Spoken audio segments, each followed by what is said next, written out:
Bonsoir tout le monde et bienvenue dans la caverne du ciné. Je suis ravi de vous retrouver ce soir pour un nouveau numéro d'Anou les Navets. Alors, Anou les Navets, une émission mensuelle que vous pouvez retrouver chaque second mardi du mois. J'aime bien le répéter parce que souvent on me redemande. Vous le savez tous, maintenant je parle à longueur d'années d'excellents films français sur cette chaîne, encore récemment avec l'inspecteur La Bavure et Garde à vue. Et dans cette émission, on va vous conseiller des navets, des nanars et tout cela dans la bonne humeur. Et c'est surtout l'occasion, franchement, de parler et de mettre en avant certains films un peu oubliés, un peu moyens, sur lesquels je ne veux pas vraiment faire une vidéo en entier. Alors, je le répète toujours à chaque début d'émission, car c'est important, mais si vous n'êtes pas d'accord avec certains de nos choix, les gars, c'est pas grave, c'est normal, hein, on a tous des goûts différents. Le cinéma, c'est de l'art, donc tout cela est très subjectif, comme je le répète. Donc, je peux vous présenter mes deux acolytes, puisque ce soir, on va être trois, qui vont participer à 5e numéro avec moi. Donc, vous le connaissez maintenant, n'est-ce pas? H. H. Salut H, tu vas bien? Salut Steve, tu vas bien? Bonsoir le chat.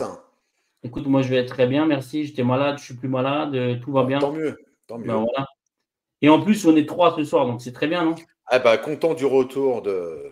Parce que dans les commentaires, je ne sais pas s'il a lu, mais dans les commentaires, les gens, quand même, ils nous disaient souvent, ah, mais c'est mieux à trois. Bah ouais, on est C'est d'accord, c'est mieux à c'est sûr que trois. c'est plus intéressant de pouvoir partager et de pouvoir.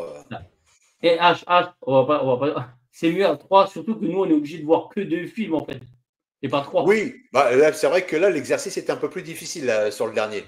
Parce que se taper trois navets, voilà quoi. Ouais, ouais, ouais. Et donc, mon second invité, hein, le deuxième acolyte, il fait son retour, hein, Cédric, alias Pure de Rôdeur. Salut Bonsoir à Cédric. tous, bonsoir Steve, bonsoir H, désolé de mon absence Bonsoir précédente Cédric. en live. Il n'y a pas de Voilà, on souci. Hein. essaye, on essaie de faire au mieux, donc désolé de Bien ne pas avoir sûr. été présent, mais voilà, me revoilà, j'ai vu mes deux navets, je Voilà. vais en parler, donc tout va Sache que bien. ton absence a été remarquée. Ah Voilà. bah écoutez, Son absence a été remarquée, elle a été commentée. Et puis, mmh.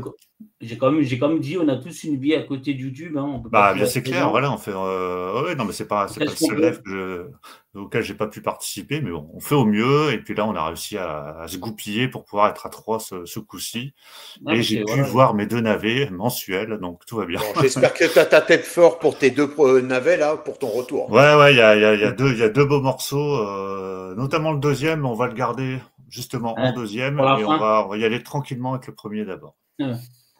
Bon, ben, c'est super, on est trois, hein, on va démarrer. Alors, comme toujours, ce soir, hein, chacun de nous, on va vous présenter deux navets pardon, à tour de rôle. Et on va commencer avec l'absent, forcément, qui était donc Cédric.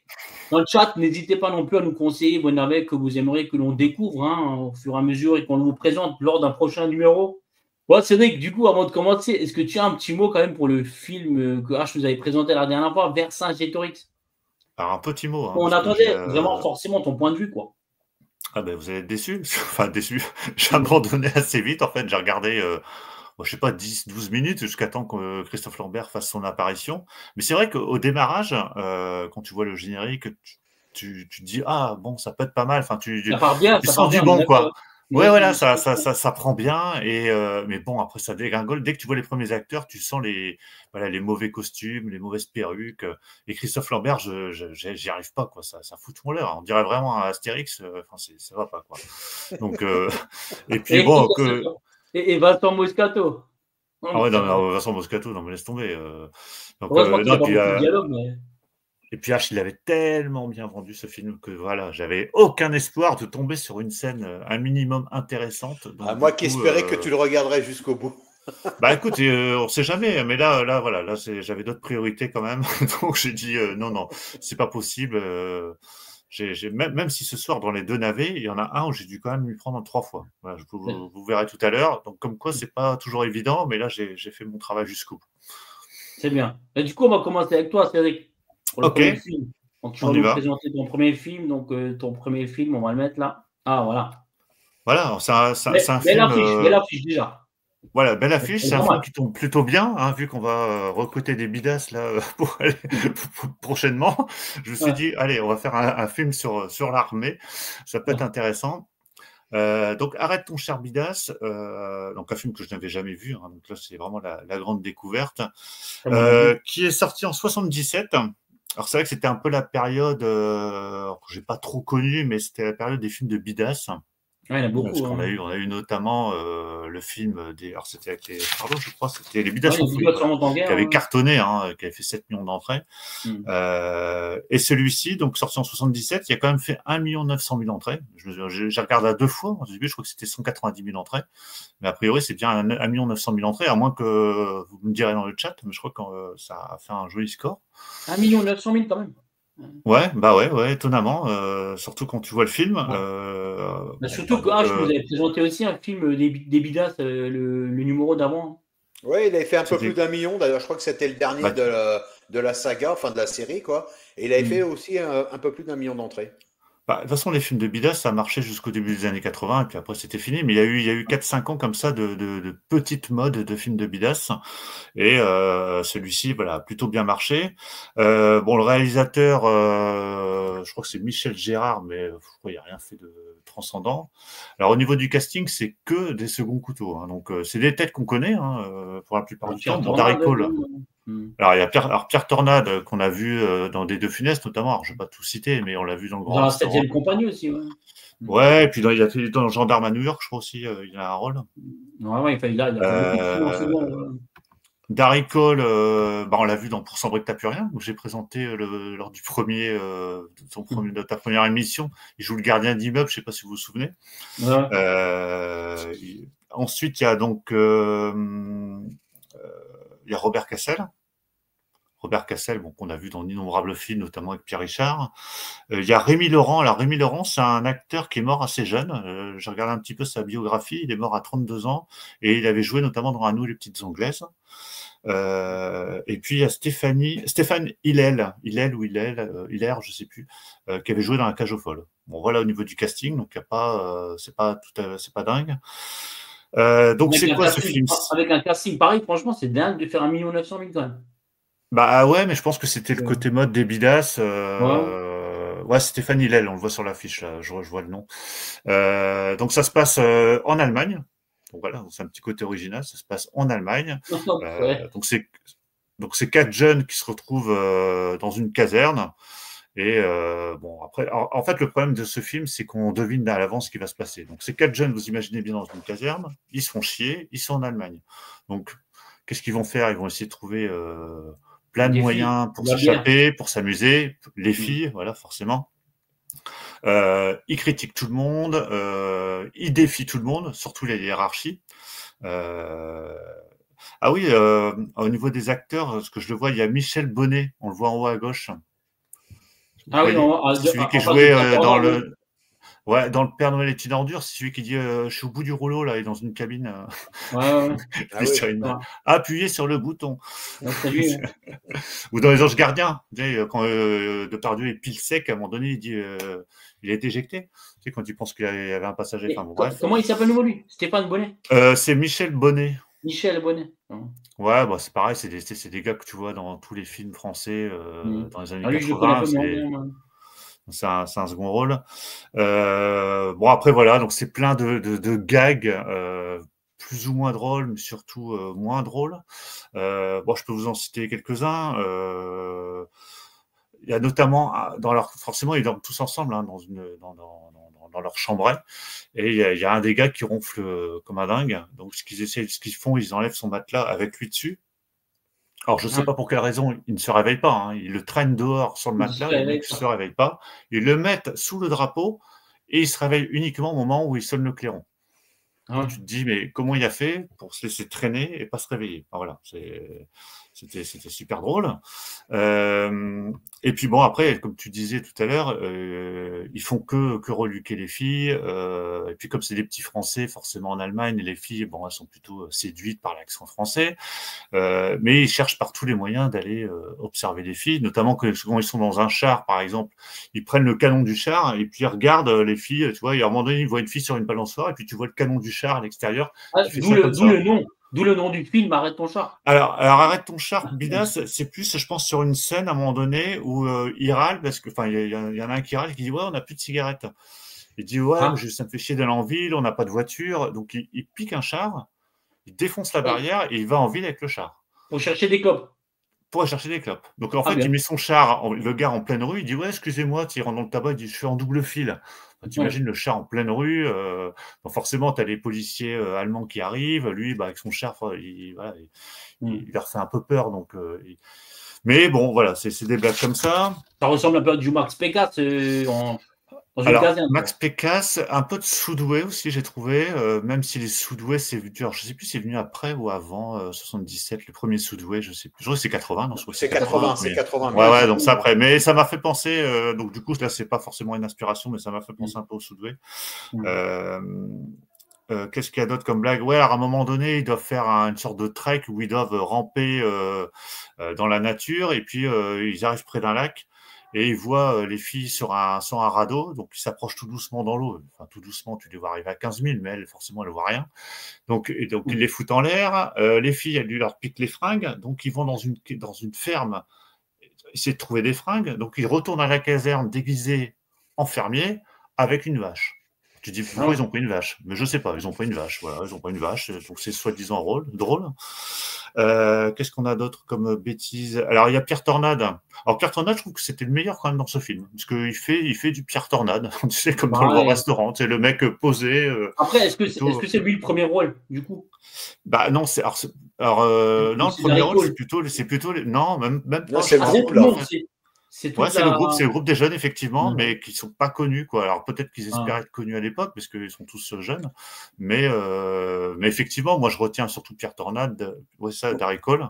Ouais, ça me rappelle le dernier, Les Bidas en grande manœuvre, qui était avec Galabru, et tu avais Jean Reno qui avait un petit rôle, mais c'est vrai que c'était vraiment centré que sur les jeunes, quoi. En fait, il faisait, avec Paul Prébois et Michel Galabru, il faisait que des apparitions courtes, mais c'est vrai que c'était vraiment centré sur eux, quoi. Mais là, tu le vois pas mal, Pierre Tornade, ou pas? Ah oui, on le voit beaucoup, parce que c'est un des... je sais plus quel rôle il a, mais c'est un surveillant de la prison. Non, de la caserne. Toi, tu l'as vu ce film, tu l'as vu ou pas? Oui, je l'ai vu, oui. Ah, tu l'as vu. Après, tu as Pierre Tornade qui a une... Hein? T'en as des souvenirs ou pas? Vaguement. Après, tu as un truc un peu drôle, parce que tu as Pierre Tornade qui a une voiture, il a une coccinelle. Et puis il en est dingue, tu sais, pendant tout le film, tu vois, dès qu'il peut donner un petit coup dessus, la nettoyer, la faire reluire, dès qu'un jeune qui s'appuie dessus, il râle. Donc voilà, et tu te dis, il va se passer un truc avec cette coccinelle, c'est pas possible, c'est vu qu'il est vraiment attaché à cette voiture, et ça loupe pas. À un moment donné, les jeunes, ils piquent sa bagnole. Je sais plus où ils vont, ils partent en ville, et puis ils décident de piquer un camion poubelle pendant qu'ils conduisent la voiture. Donc tu vois qu'ils sont à 4, et puis ils se transfèrent sur le camion poubelle, mais genre ils enlèvent la porte, il la démonte au fur et à mesure, et puis il y a Pierre Tornade qui arrive derrière et qui retrouve sa voiture en petits morceaux. Voilà, c'est des scènes un peu cocasses. Et puis ouais, t'as un bal à la fin.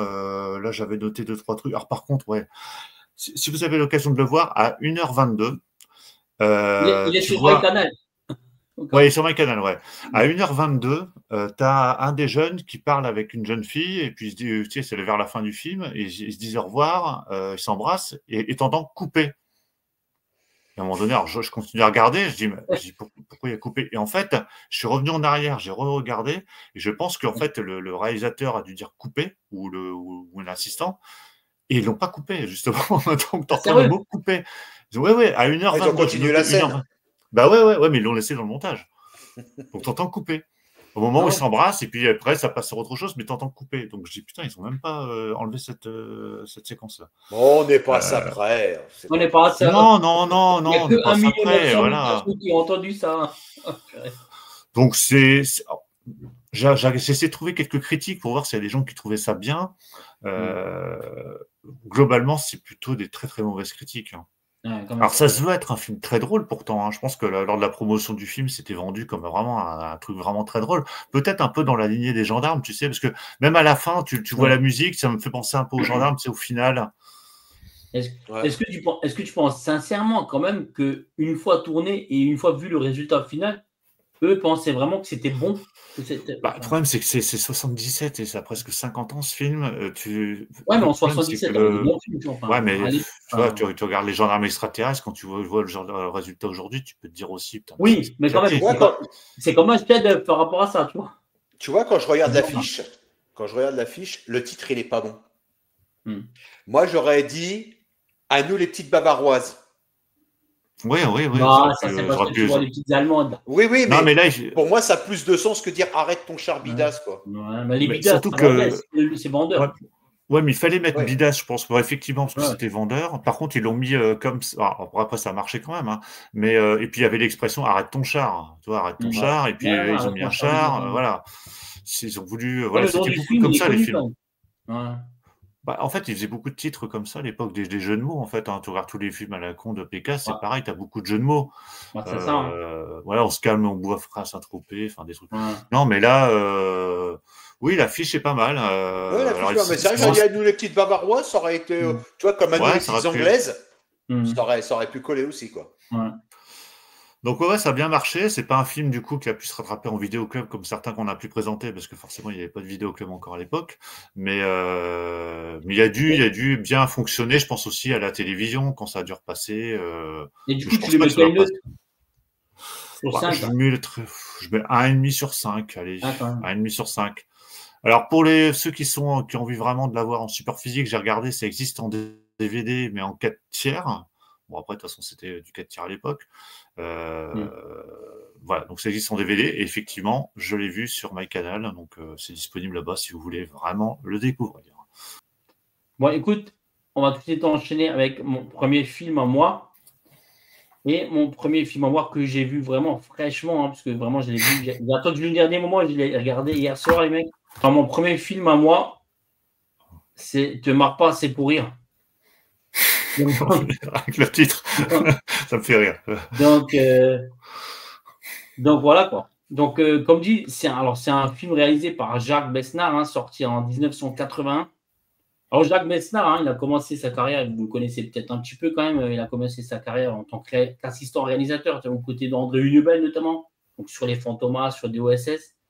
Puis il a quand même réalisé Le Grand Restaurant avec De Funès, c'est pas rien. Et en tout, il a réalisé, je crois, environ une dizaine de films dans sa carrière, pour quand même un total de plus de 12 millions d'entrées en salle, donc c'est carrément bon. Et Te marre pas, c'est pour rire, c'est son dernier film en tant que réalisateur. Monsieur Paul Blanchard, directeur financier. Monsieur Théodore Duvernois, directeur technique. Monsieur Émile Lebrun, directeur du personnel. Et Michel Frémont, délégué du personnel. Donc, est-ce qu'un de vous deux a vu le film et vous dans le chat, est-ce que quelqu'un Non, moi je ne l'ai pas vu celui-là. Non plus, je pas vu, je connais pas. Alors, franchement, je vais essayer de vous résumer l'histoire un peu de ce film. Donc, on a Bruno, un passionné d'astrologie, donc interprété par Aldo Maccione, qui prend la succession de son oncle, le PDG des Cycles Puccini, donc en fait une entreprise assez réputée de vélo, décédé brusquement en faisant du vélo justement, et il décide aussitôt de procéder en fait à d'innombrables changements rapidement en fait dans l'entreprise, et donc du coup il s'attire les foudres du délégué syndical interprété par Michel Galabru. Et du coup, il va finir par le licencier, quoi. Il ne supporte plus. Et avant de le réengager, finalement, à cause d'un thème astral et tout, enfin, grâce à la publicité. Donc, en fait, honnêtement, au niveau du casting, on va procéder par ordre. Au niveau du casting, donc, on a Aldo Maccione, on a Michel Galabru, on a quand même Jacques Legras, on a Marc Mercadier, on a Jean-Pierre Darras, que j'aime beaucoup, on a Smile et on a Jacques Marin. Donc, il y a quand même pas mal de bons acteurs. Et alors, qu'est-ce que je vais dire sur ce film? Alors, d'emblée. Il est de quelle année, si 1981. D'accord. Ouais. Alors, franchement, je vais dire d'emblée que je mets ce film dans la catégorie des très bons navets. Parce que je suis allé au bout avec assez de plaisir. Et le film, il a vraiment un vrai scénario du début quasiment jusqu'à la fin. Vraiment, c'est vraiment une vraie histoire. Bye.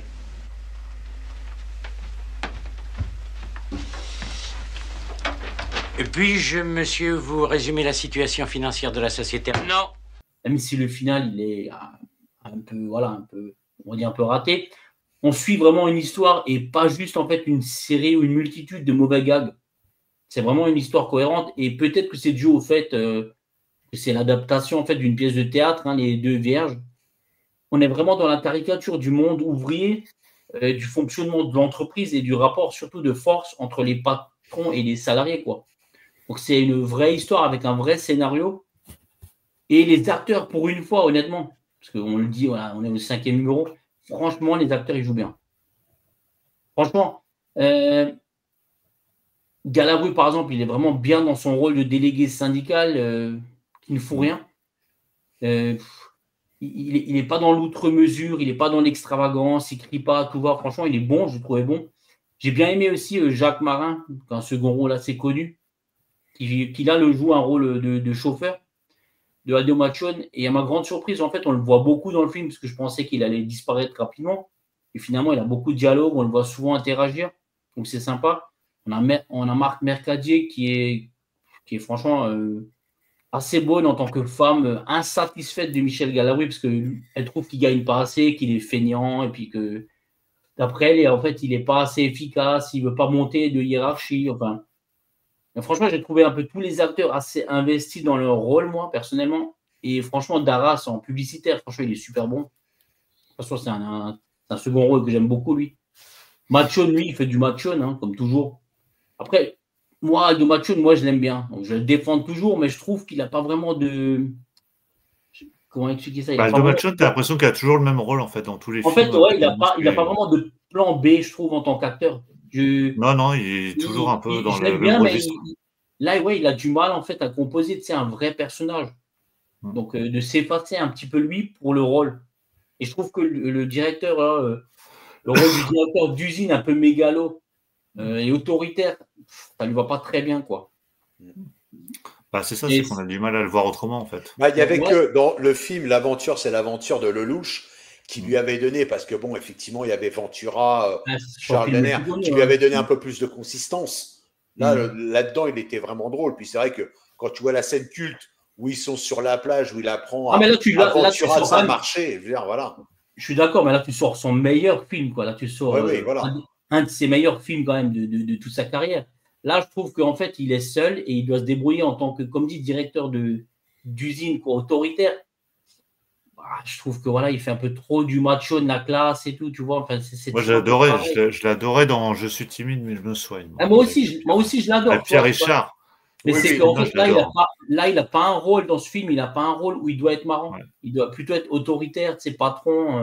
Mais du coup, tu as du mal à l'imaginer autoritaire, quoi. C'est ça le problème. Et du coup, voilà, parce qu'en fait, il fait toujours le contrairement à Galabru, en fait, qui lui peut être commissaire de police. Tu vois, il fait exactement, parce que dans ce film, franchement, Galabru, il m'a quand même assez agréablement surpris.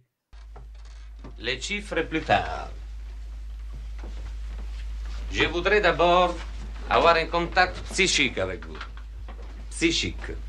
Quand tu le vois dans Juger l'assassin ou dans Kamikaze, Michel Galabru, tu vois qu'il est vraiment capable de pouvoir changer le film.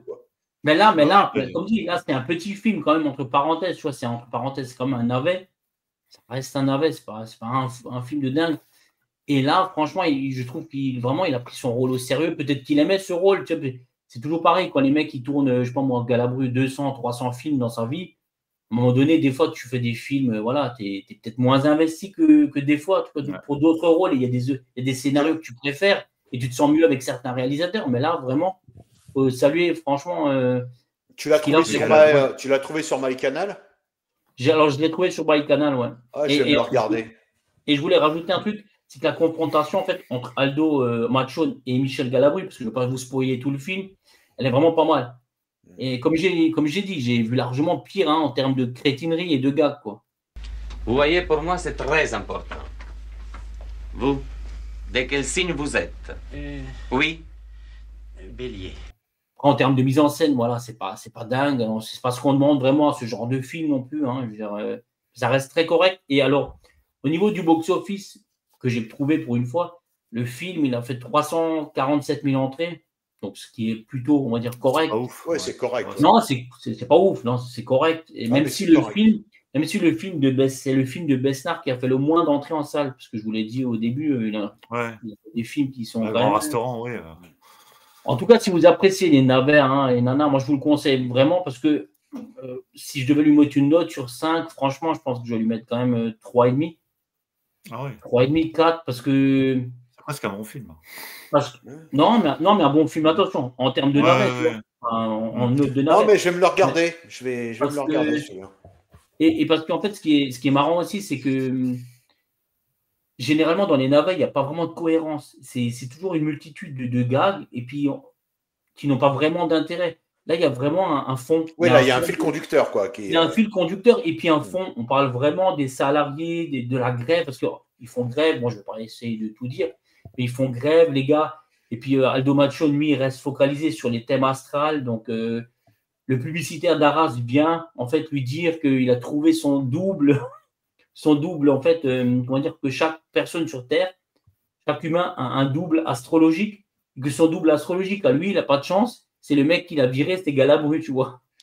Dis-moi, la représentation du rose là sur l'affiche, parce que on voit qu'il y a un camion rose, les filles en rose, et puis même Galabru où la béquille est en rose. Est-ce que ça a un rapport dans le film ou pas? Bélier, ascendant? Aucune idée. Très bien. Ça vous a jamais intéressé de savoir? Non. Non. Non. Chaque jour, Aldo Macho, il est vraiment un peu fou. Et lui, en fait, il ne s'y connaît pas du tout dans le monde des vélos. C'est juste, comme dit, que son oncle est décédé subitement et que lui, en fait, il doit reprendre une grosse société de firme de vélos. Lui, en fait, il s'en fiche de tout, quoi. Parce que c'est des vélos de pointe qui font les Puccini. Et lui, en fait, il dit, attendez, on n'a pas besoin de carbone, on n'a pas besoin de ci et ça. Les mecs, vous prenez de l'aluminium, vous faites des vélos. Enfin, voilà. On s'en fiche, on va vendre au Japon et tout.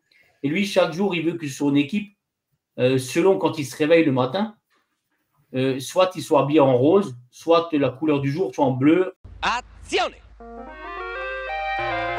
Des béliers en poisson, des gémeaux en sorte, et confiance en Puccini. Je pédale pour vous. C'est lui qui décide un peu de tout ça. C'est un peu un patron extravagant et un peu idiot en même temps, quoi. On aurait dit Michael Douglas au milieu, là. Oui, Donc là, vous voyez, là, on a, Et il faut zère, il a des faux airs. là, on a Les Galabru, faux donc là, bon, à gauche, hein, vous voyez. Ensuite, on a les 3 directeurs de la marque Puccini au centre. Et donc, on a le chauffeur marin, quoi. Non, franchement, et puis là, vous allez reconnaître également, là, on a une photo avec donc Jacques Marin et puis Smine à droite. Ah, Smile, punaise, il était tout jeune. Ouais. Là. Ouais. Bah, je pense que ça doit être, je n'ai pas vérifié, mais je pense que ça doit être un de ses premiers rôles quand même. Ouais, je pense aussi. Il a un tout petit rôle, quoi, vraiment. Intendiamoci bene, io sono il delegato del personale. Il mio segno non vi riguarda. Ve lo dico nella vostra lingua per non mettervi in soggezione. Et là, Galabru, lui, en fait, il ne faut rien de la journée. Son bureau, il est assez éloigné. Il ne fait rien, vraiment. Hein. Ah non, mais là, il a la gueule de l'emploi du syndicaliste. Hein. Oui, voilà, tu sais, il joue vraiment. Ouais, il a toujours la même gueule en même temps. Hein. Non, mais tu sais, il le joue vraiment bien. Parce qu'il est vraiment, c'est vraiment le gros syndicaliste. Galabru, c'est un mec, tu peux le mettre dans n'importe quel rôle presque. Hein. Franchement, dans sa carrière, il a quasiment tout joué. Mais en plus, là, tu me dis. Ouais, mais là, il est bon. Mais il y a des années où il devait faire 5-6 films, quoi. C'est dingue, quoi. Honnêtement, j'ai hâte de connaître votre avis parce qu'on en a souvent parlé de Galabru dans Nous les navets, dans beaucoup de films. Là, et puis c'est pas toujours très bon. Et là, franchement, donc là aussi avec Merck. Ouais, j'essaierai de le regarder aussi, celui-là. Non, mais je vais me le regarder, on va se le regarder. On te donnera un retour. Il est vraiment sympa, franchement. Et Marc Mercadier, je l'aime bien aussi. Donc là, on a Darras au milieu. Ah oui, c'est Darras, lui, ouais, c'est ça. Oui, peut-être tu voyais pas la tête. Tu connaissais, non? Non, mais la tête, je la connais, mais je l'avais oublié. Dans l'emmerdeur, quand il se fait molester par Ventura, oui, c'est un grand moment, ça. Moi j'aime bien également son rôle. Dans la Carapate aussi, il était. Ouais, voilà, dans avec la Carapate. Quand il s'est fait voler, tu sais, la Rolls-Royce avec sa femme. Spero di essere stato chiaro. C'est bien. C'est bien qu'il y ait quelqu'un ici qui parle italien. C'est très bien. Là, on a Jacques Marin qui, comme dit, m'a agréablement surpris parce qu'en fait, pour moi, c'est pareil, c'est un second rôle, mais qui n'a pas beaucoup de dialogue en général, qu'on ne voit pas souvent quand même. Ah, mais Puis il a il a tourné dit, dans énormément de films. Et en plus, même ouais, dans je des sais, grosses mais des petits, productions. mais tu sais, des petits bouts. Des Ouais, petits ouais, bouts. ouais. Alors que là, tu le vois parler, je sais pas combien de phrases, de mots, ou je sais pas quoi, mais en tout cas, on le voit souvent, tu vois. Donc, c'est vachement sympa. Et donc là, il était justement. Alors là, c'est justement une photo où il réveille, en fait, il tire les rideaux et il réveille son patron, qui est Aldo Macione, tu vois. Et il doit lui donner l'heure, il doit lui dire qu'il y a une légère brise dehors, il doit lui dire quel est son rythme cardiaque, il doit lui dire plein de choses, tu vois, des petits détails. La journée aujourd'hui, c'est quoi? Bah, ça va être du rose. Alors, les employés doivent s'habiller en rose, enfin bref. Et donc, du coup, il a peur pour Michel Galabru, parce que c'est son double astral. Et du coup, comme l'autre, il lui raconte n'importe quoi, il lui dit que en fait, s'il lui arrive malheur à Galabru, s'il lui arrive quelque chose, une maladie ou n'importe quoi, ça va se répercuter directement sur lui, parce que c'est son jumeau astral. Et pour sanctionner ces excès, vous êtes cadre supérieur. Moi, je suis délégué syndical. Alors, si vous faut la porte, c'est embêtant pour vous. Mais s'il me faut la porte, c'est embêtant pour lui. Vous saisissez? Et donc, du coup, il va le réengager et surtout, il va le réévaluer, quoi. Il va passer directeur de je sais pas quoi, il va passer de 4 757 francs à plus de 25 000 francs, tu vois, enfin des trucs comme ça, quoi. Et là, ils sont au restaurant, il l'invite justement au restaurant. Et ce qui est marrant, c'est qu'en fait, ils vont d'abord dans un restaurant assez cher et chic sur Paris. Et donc, ils rentrent à 3, mais sauf qu'ils ne peuvent pas rentrer parce que lui, il est un peu. Du coup, Aldo Macione, qui est le patron, il est habillé en tenue de golf. Et donc, le mec à l'entrée, il ne le laisse pas rentrer. Alors, lui, il dit, mais attends, tu sais combien ça coûte, cette tenue et tout. Alors, l'autre, il dit, moi, je ne veux rien savoir, on ne rentre pas. Et du coup, il demande à Marc Mercadier, à Michel Galabru, donc, qui l'invite dans ce truc pour dire qu'il va être directeur de je ne sais pas quoi. Il leur demande, comme ça, il leur fait, mais vous, est-ce que vous avez l'habitude enfin, est-ce que vous connaissez ce restaurant? Est-ce que vous avez déjà mangé dans ce restaurant? Donc, ACUP de la capitale. Et Galabru, il se retourne, il regarde Aldo Macione, qui ne le supporte pas vraiment. Il le regarde, il fait comme ça. Bah, écoutez, si en fait, vu mon salaire, je peux manger 2 fois par mois dans ce restaurant. Alors, Aldo Macione, il fait comme ça. Ah, quand même. Alors, Galabru, il fait comme ça. Oui, mais sauf que j'ai pris depuis 25 ans l'habitude de manger 60 fois par mois, c'est mieux. Tu vois, des blagues comme ça, en fait. Des blagues, mais en même temps, qui veulent, tu sais, un peu. Il y a un thème de fond, tu Ouais, vois. il y a une entre réflexion vraiment derrière, quoi.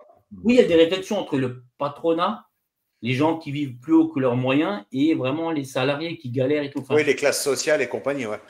exactement. Et franchement, ça change, quoi. Parce que, en général, comme je dis, ouais, on n'a pas. Dans les navets qu'on présente, en général, il n'y a pas vraiment de lien. Non, il n'y a pas. Non, Il c'est n'y a pas vraiment profond, tellement quoi. de C'est réflexion. Et là, superficiel. on a une petite apparition de. Vous la reconnaissez, hein? Brigitte. Bah, Brigitte, Voilà, ouais. Brigitte. Entrez.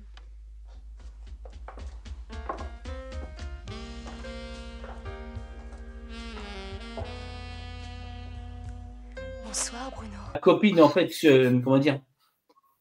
Parce qu'en fait, Aldo Macione, il a plusieurs femmes, mais seulement en VHS. Ça veut dire qu'il a toujours rendez-vous chaque soir avec une autre femme, Sandra, tu vois, Laetitia, Vanessa. Il les a toutes en VHS. Donc lui, il parle. Et en fait, après, il lance sa VHS. Et la VHS, la fille, elle dit, ah oui, tu sais, tu vois. En fait, c'est un mime, quoi. En fait, il n'a pas vraiment de copine, quoi. C'est juste des fantasmes. Donc,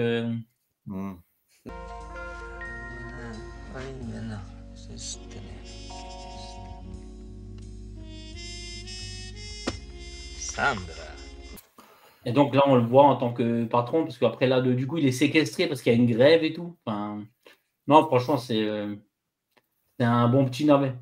Et il doit aussi faire une campagne de publicité et tout, tu vois. Enfin, il fait le clown, quoi. Enfin, Ça, c'est du Aldo Macione, ça. ouais, voilà, c'est vraiment. Comme dit, ouais, je l'aime bien Aldo Macione, mais c'est limite, entre parenthèses, le moins bon des acteurs. Parce qu'il est trop Aldo Macione, quoi. Donc, enfin, voilà, donc.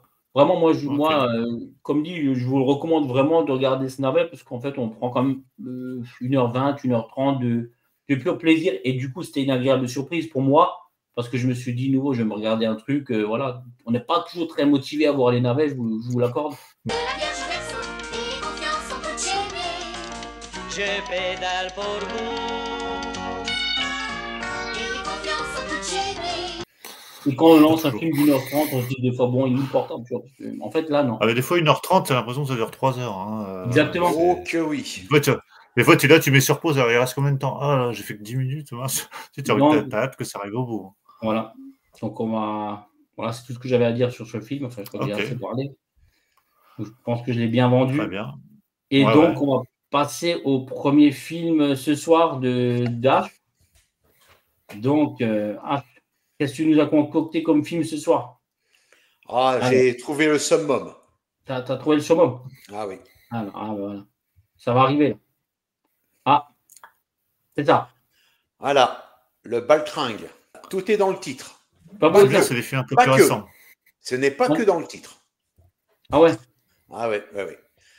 Alors, c'est un film qui est sorti en 2010, qui a été réalisé par Cyril Seba, qui avait fait un court-métrage avec Jamel Debbouze et Ramzy en 99.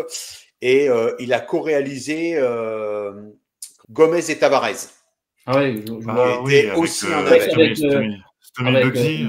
Voilà. Ouais, Stomy Bugsy, voilà. Qui était aussi un navet. Alors, le scénario, c'est de Bibi Nasseri, le frère de Samina Seri. Il y avait Chris Naon, qui a été le réalisateur du Baiser du Dragon avec Jet Li. Ouais, c'était bien ça. Et Frédéric Besnard. Donc, ils se sont mis à 3 d'après une idée originale de Vincent Lagaffe. Et la boîte de production, elle s'appelle comment, H? Wesh Wesh Productions. Oh là là là. Non, parce que, en fait, je ne savais pas, mais c'est marqué en haut de l'affiche. Ouais, ouais. Ouais. Elle a été d'ailleurs quasiment créée pour ce film-là, d'ailleurs. Ah, d'accord. Puis elle a fait faillite après ou quoi? Elle a fermé ou... Ils ont fait, je crois qu'ils ont dû faire 2-3 films après derrière et après c'était terminé. Ah, voilà. Ouais. Donc là, tu as les deux acteurs principaux. Là, bon, tu as Vincent Lagaffe et tu as Philippe Curat qui jouait, tu sais, le chauffeur bourru, tu sais, dans Caméra Café. Ouais, je vois. Oh, je ne me souviens plus. Voilà, tous les autres. Je vois parce que je le vois parce que j'ai dû chercher des photos. Donc, ouais, Voilà. sinon... Mais sinon, bon, les autres. Bibi Nasseri, elle joué dans Banlieue 13. Ouais, mais là, bon, là, il a juste écrit le scénario, quoi. Il joue pas dedans. Ah oui, il joue pas dedans. Voilà, c'est juste uniquement que le scénario. Bah, déjà, ils ont fait quand même 15 montures au niveau du scénario. Et à la fin, c'est Cyril Seba qui a finalisé l'écriture, quoi. Encore l'affiche, c'est l'affiche, ça fait un peu penser à un buddy movie des années 80-90. Alors, ce que voulait, comment s'appelle, Vincent Lagaffe, il a dit que c'était un peu. C'est en quelle année, du coup? 2000 quoi? 2010. 2010. Voilà. Et donc, lui, il voulait faire un film, c'était un mélange de La Chèvre, de L'Emmerdeur et de l'Opération Cornet de Bif.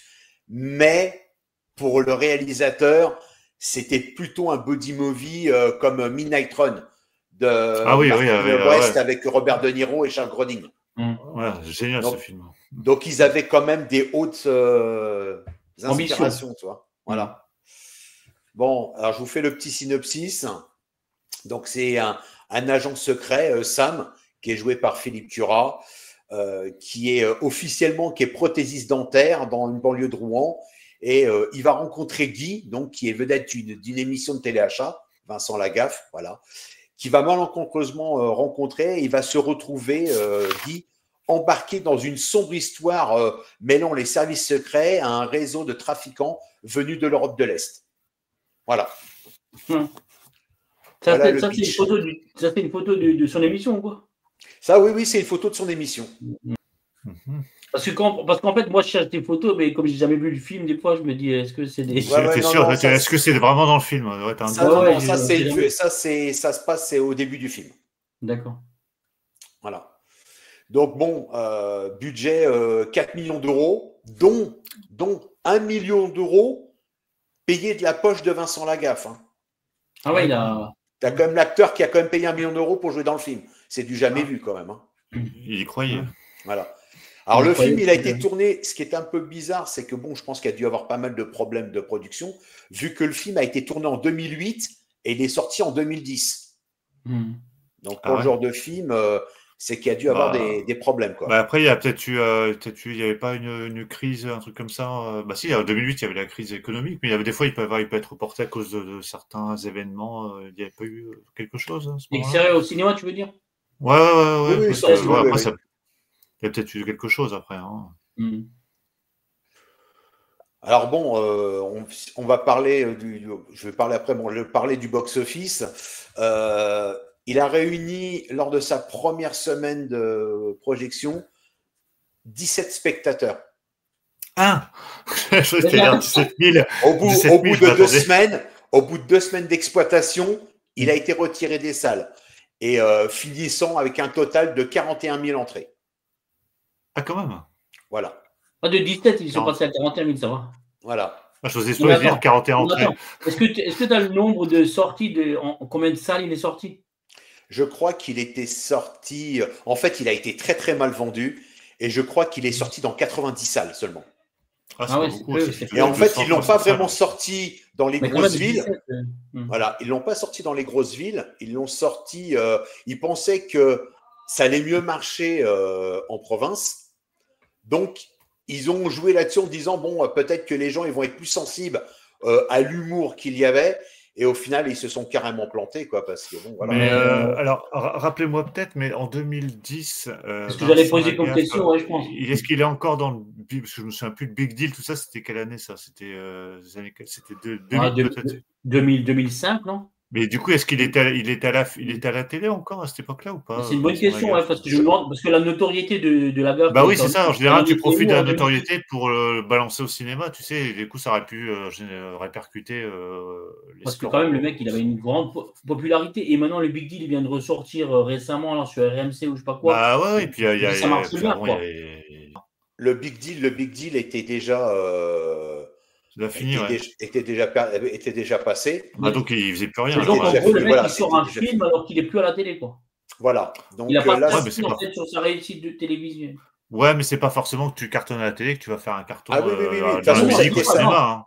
Ça a Non, je été dis de toute pas. façon sa seule et unique expérience au cinéma. Non, je dis pas, mais 17 entrées. Hein, pour, Ah oui, oui, oui, oui. Mais bon. Il a fait qu'un film, Lagaffe? Je pensais qu'il Ah avait oui, oui, tourné dans oui. d'autres Ça a films. été sa seule et unique expérience au cinéma. Ah ouais, je suis étonné parce que là, Ah il bah aurait de toute pu, façon, c'est ouais. simple. Il est considéré comme l'un des pires films de toute l'histoire.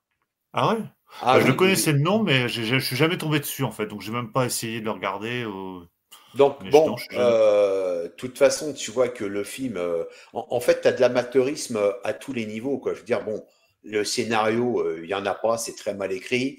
Les acteurs, je vais même pas dire qu'ils sont roulis parce que c'est la première expérience de la gaffe, donc il a essayé de faire au mieux, tu vois. Est-ce que Parce lui, que il tu joue sens- bien? Est-ce que lui, il joue bien? Ouais, mais lui, ouais, il peut Oui, improviser, je pense. voilà, il a essayé de faire au mieux. Je dirais que bon, c'est sa première expérience. C'était le pitch, voilà, de départ. C'est une idée qui vient de lui.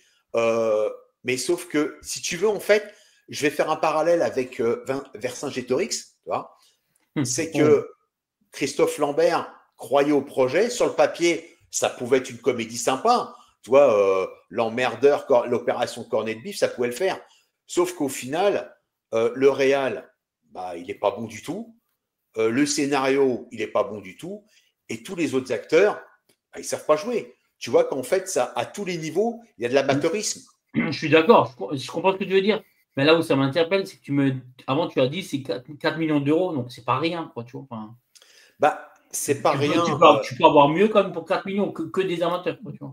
Il y a des cascades, il y a des trucs comme ça, il y a de l'action. Alors assez oui, t'as spectaculaire. bon, ça fait un peu clipette sur certaines scènes d'action, mais ouais, mais bon, je veux dire, en fait, tu rigoles pas. En fait, tu rigoles du film, tu rigoles pas. Non, mais des c'était gars plus que tu par vois rapport dans- au budget. C'était pour voir si le budget, tu le voyais à l'écran ou pas.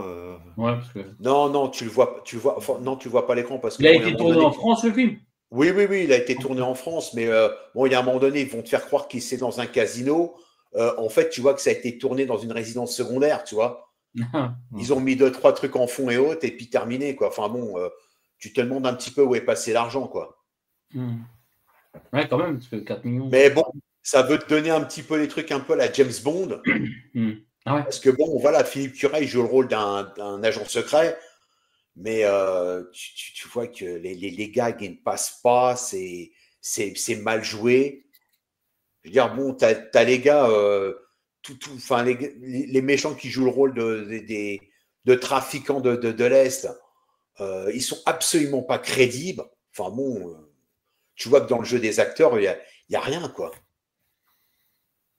Puis tu vois que c'est mal cadré, tu vois que le montage, à certains moments sur les scènes d'action, alors ouais, ça fait un peu clickbait, ça fait un peu, des fois, un peu épileptique comment c'est envoyé. Mais non, il y a rien à sauver. Moi, je comprends parfaitement que c'est un des pires films. Ouais. Ouais. Et puis, Ça tu donne sais, pas envie de là. le voir, hein. Ah oui, oui, oui, non, mais c'est. Là, autant Vercingétorix, ça a été une souffrance, mais là, ça a été encore pire, quoi. Ouais, puis là, tu donnes pas envie. Là. Ah, c'est bon. Ah on non, va non, tous mais là, oublier. ça donne vraiment pas envie. Moi, le film, il dure, Ah, moi, il dans dure le même pas chat, une il y heure en et a un qui demie. dit qu'il adorait. Le film, Ouais, il ouais. dure même pas une heure et demie, mais il y a rien. Alors, ouais, il a essayé de faire au mieux, mais malheureusement, ça suffit pas, quoi. Ça, Et ça pouvait. est-ce que tu as lu des retours justement des gens qui ont fait ce film ou même de la gaffe lui-même? Est-ce qu'il est content, tu sais, ou satisfait ou pas? Est-ce que... Non, mais Ah vraiment, bah, ouais. j'avais regardé des interviews de la gaffe. Bon, il a reconnu parfaitement que le film est une catastrophe industrielle. Ça, Tu sais, c'est le pauvre, clair. il a mis 1 million d'euros, quoi. Tu vois. Et il a mis 1 million de sa poche. Voilà, bon, il s'est dit en rigolant qu'il l'a rattrapé par la suite avec, tu sais, les ventes de DVD. Voilà. Ouais. Ouais. Il faut savoir que même les chaînes publiques, C'est pas souvent passé, non, sur les... c'est pas- Ils en voulaient pas. enfin, Ils en voulaient s'ils en pas. voulaient, mais bon, ils l'ont Ouais. diffusé tardivement.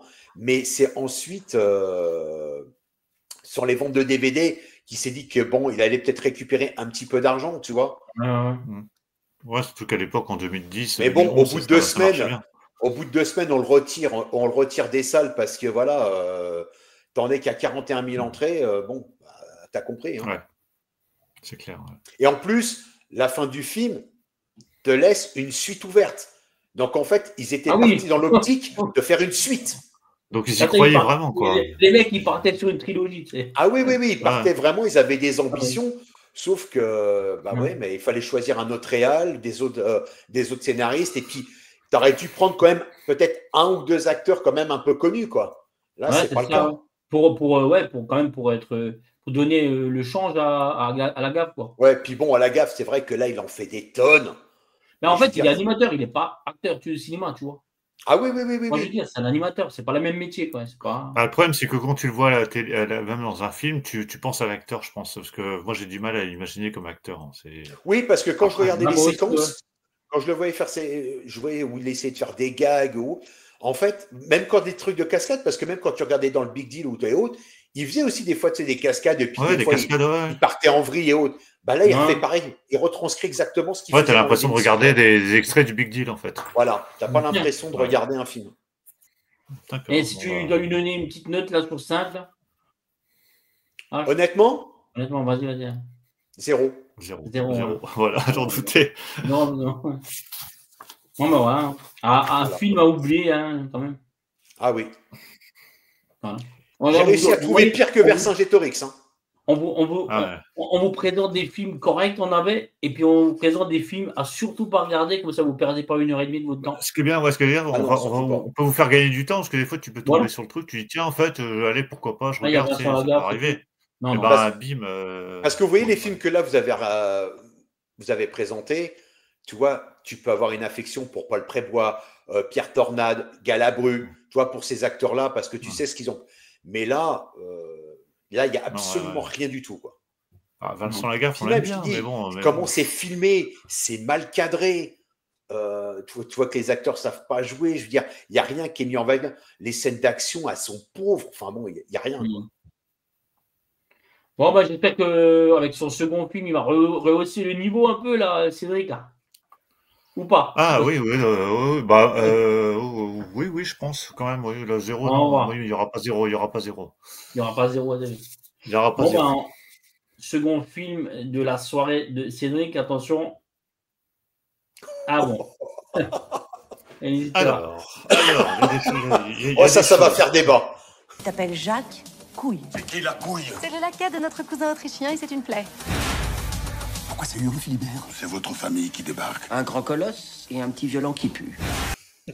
Bon, ça va faire débat, non, on est tous d'accord. C'est pas bon. Après, voilà, il y en a qui vont dire que c'était pas si mal, parce que c'est vrai que c'est quand même la grosse production. Alors, c'est les visiteurs. Alors, c'est les visiteurs 3, mais c'est le 4e visiteur à sortir. Parce qu'il y a eu entre les visiteurs 2 C'est pour et ça que je t'ai demandé, celui-ci. c'est vrai, tu vois, si tu Oui, parlais oui, de oui, bah en oui, Amérique ouais, ouais, c'est pour ça que je m'en suis douté. Parce qu'entre les visiteurs 2 et les visiteurs 3, il y a eu les visiteurs en Amérique, ouais, qui est pas bon non qui, plus, quoi. voilà, qui est le remake des visiteurs, mais version américaine, mais avec les mêmes les mêmes acteurs, le même réalisateur.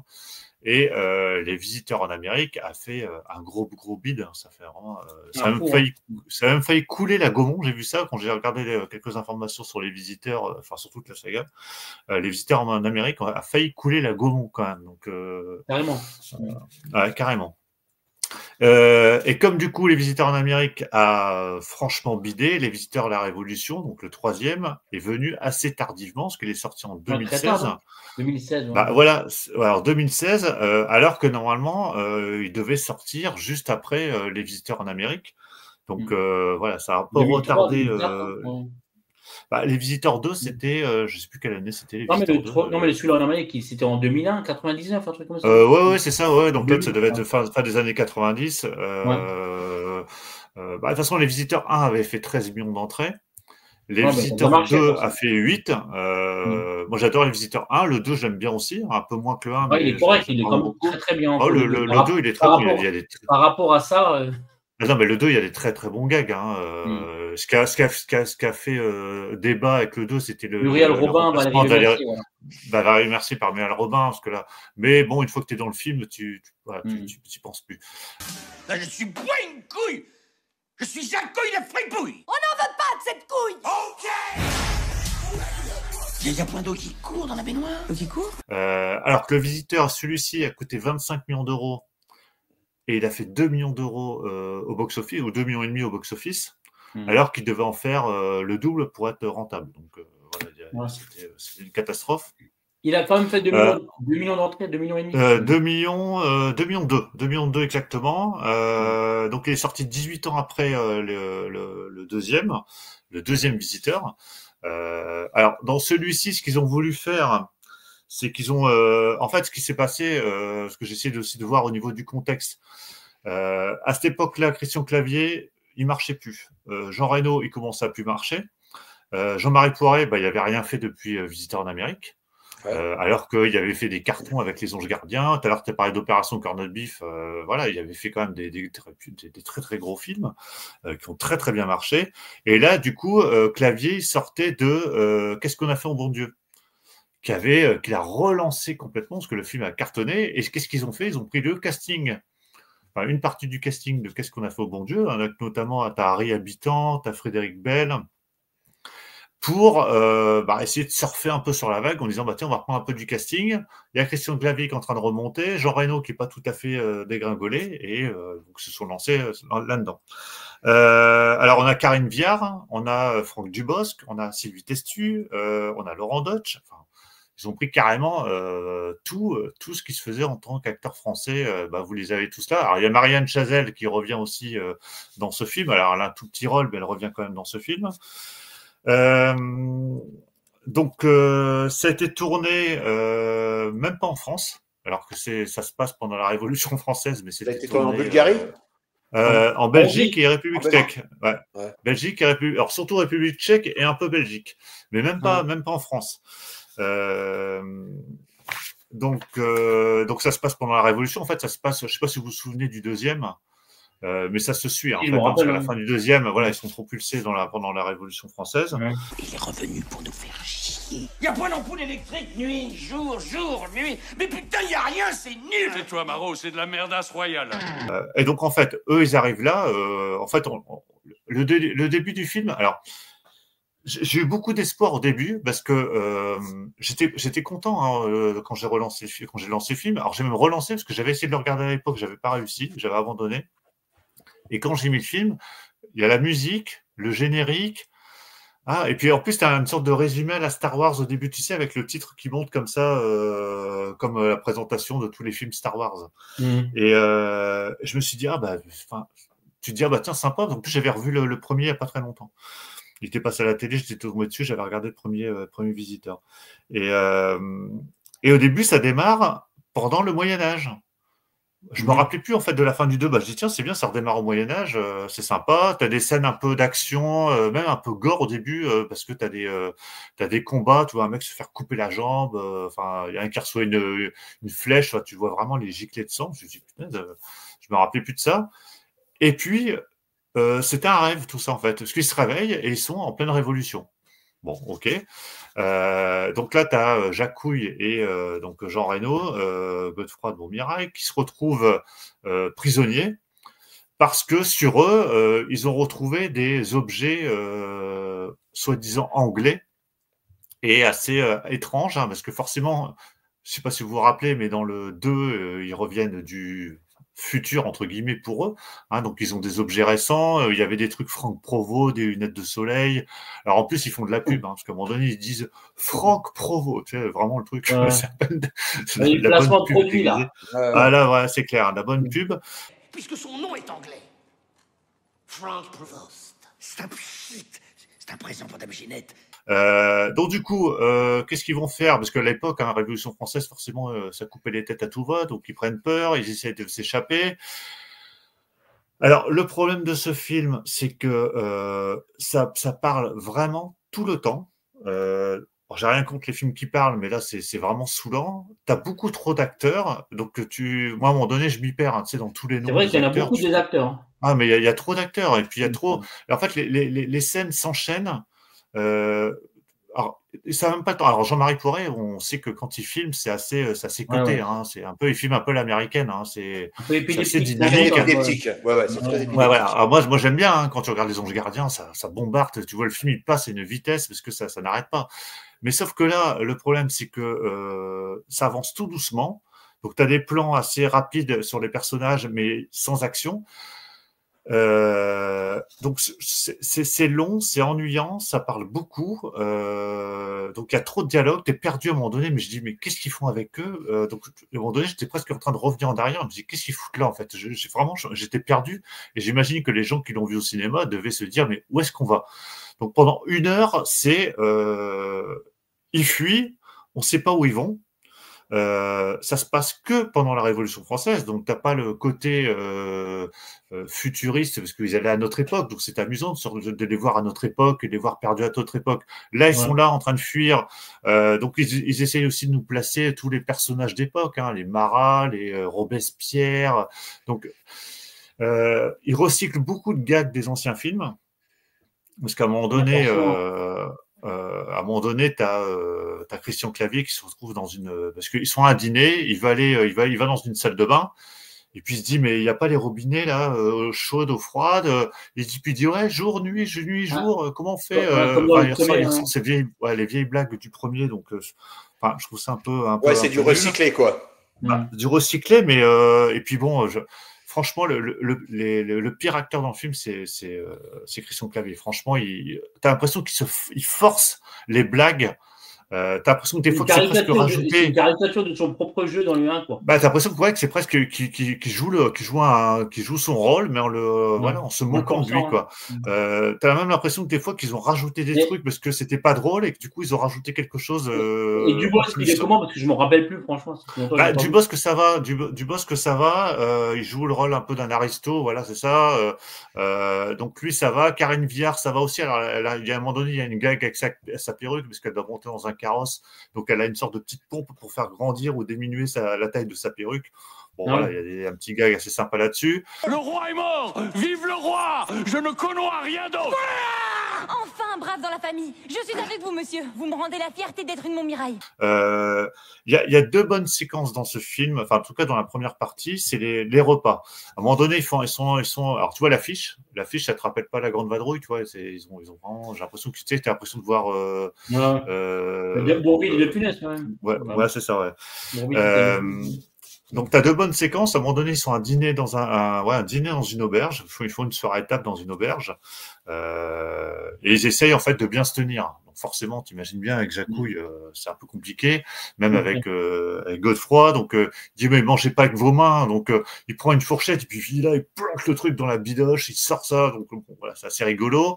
À un moment donné, il dit, ouais, il faudrait un peu alimenter cette cheminée. Il va chercher du crottin de cheval et il balance ça dans le feu, il en fout partout, ça pue, enfin, ils sont en train de se plaindre parce que ça pue à gogo, donc voilà, ça, c'est un peu drôle, voilà, c'est un peu drôle à ce moment-là. Il voulait du bon crottin pour la flamber. Viens, attrape ça et régale-toi. Quand on se chauffe au crottin, on pue la merde. Robert, on est à table.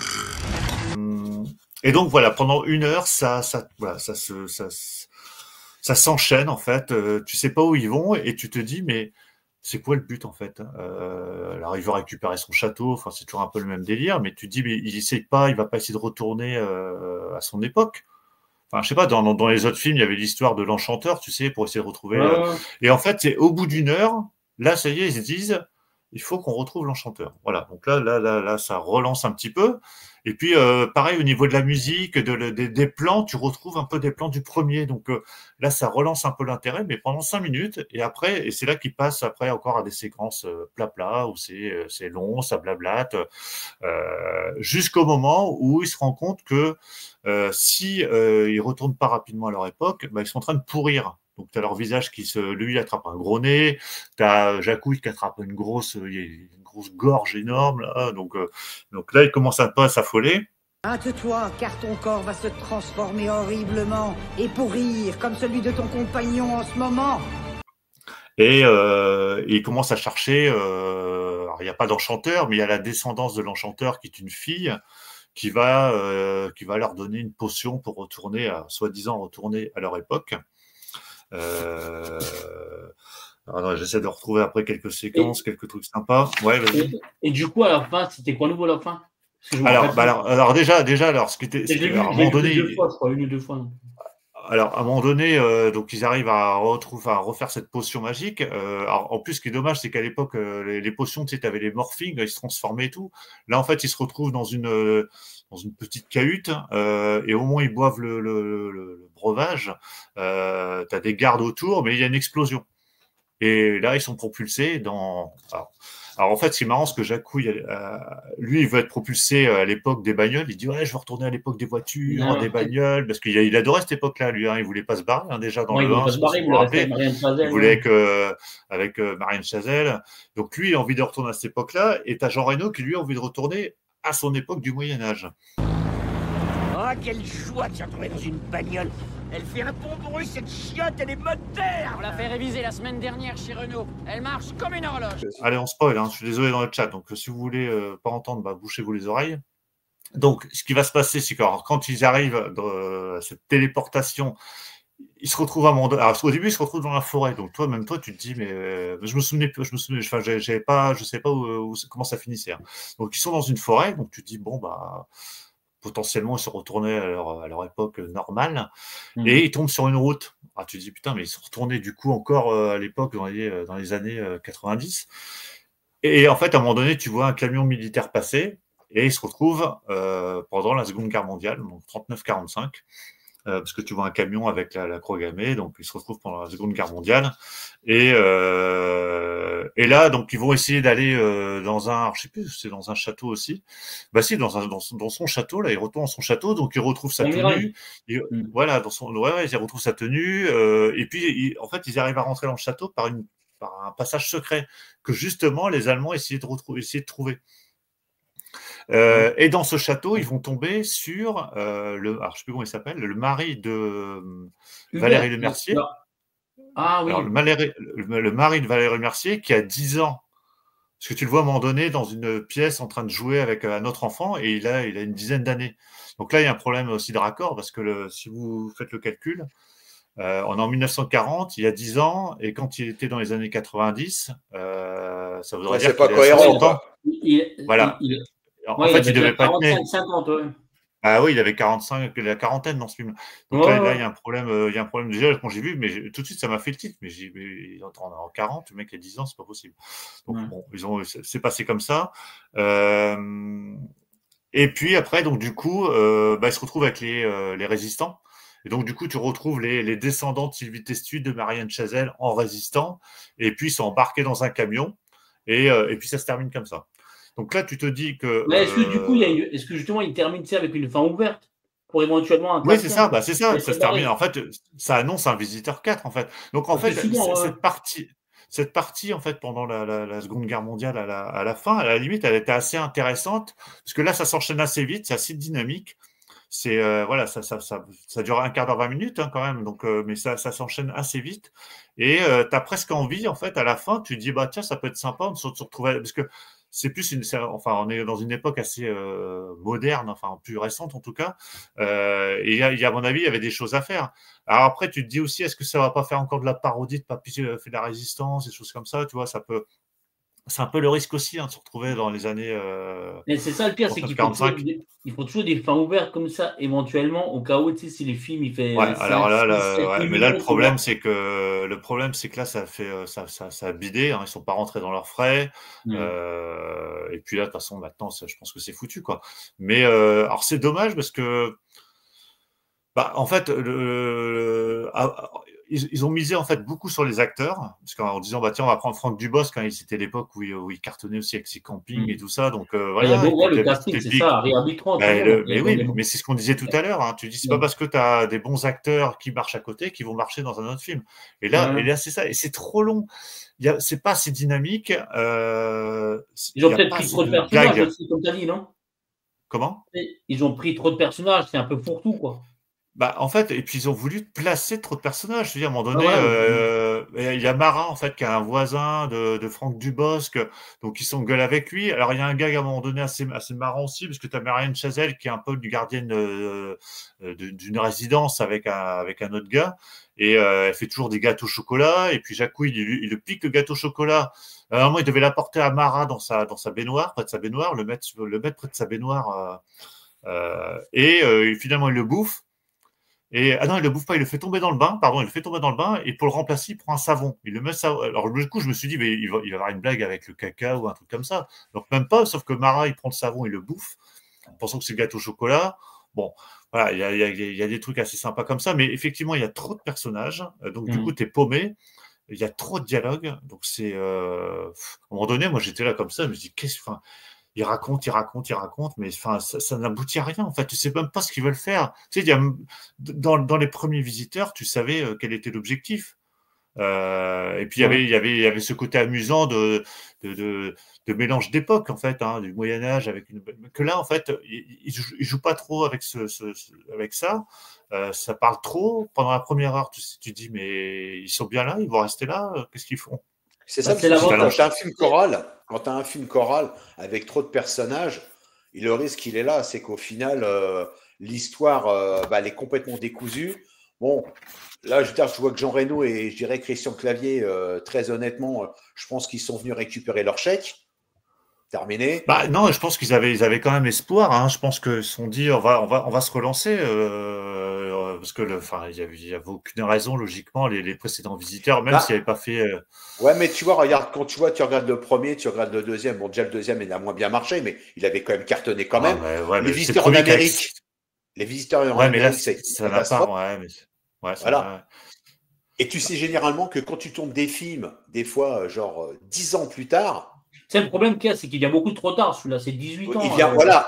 À la rigueur, il aurait peut-être tourné, 2 ans après celui en Amérique. Peut-être qu'effectivement, il aurait peut-être fonctionné. Celui en Amérique, il y avait rien à faire là déjà. C'est parce que je pense que je sais plus le contexte. C'est qu'il a accepté. C'est un film de commande. Il a accepté.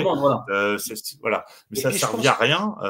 Et s'il n'y avait pas eu ce visiteur en Amérique et qu'ils avaient fait à la place le visiteur 3 à ce moment-là, une année ou deux après, je pense qu'on aurait été bien. Alors, on n'aurait pas eu le même casting. Peut-être qu'il aurait fait moins, mais 5-6 millions quand même. Tiens, l'homme, un bon cigare. Marché noir, c'est pas de refus. J'en ai pas vu depuis 2 ans. Cigar, can I have one? Même à un moment donné, il n'y a pas d'identité.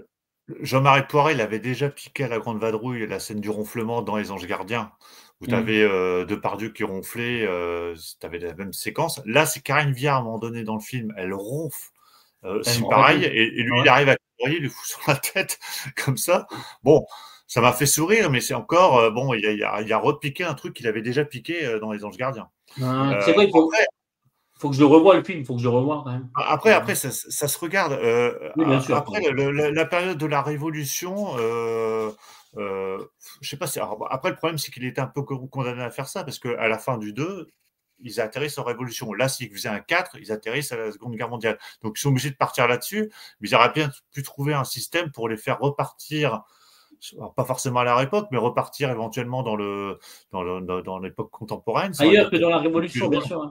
Hein, bah, non, mais qui reste. Au début, c'est rigolo parce qu'ils sont fermés, et puis tu vois dehors, ils sont en train de guillotiner à tour de bras.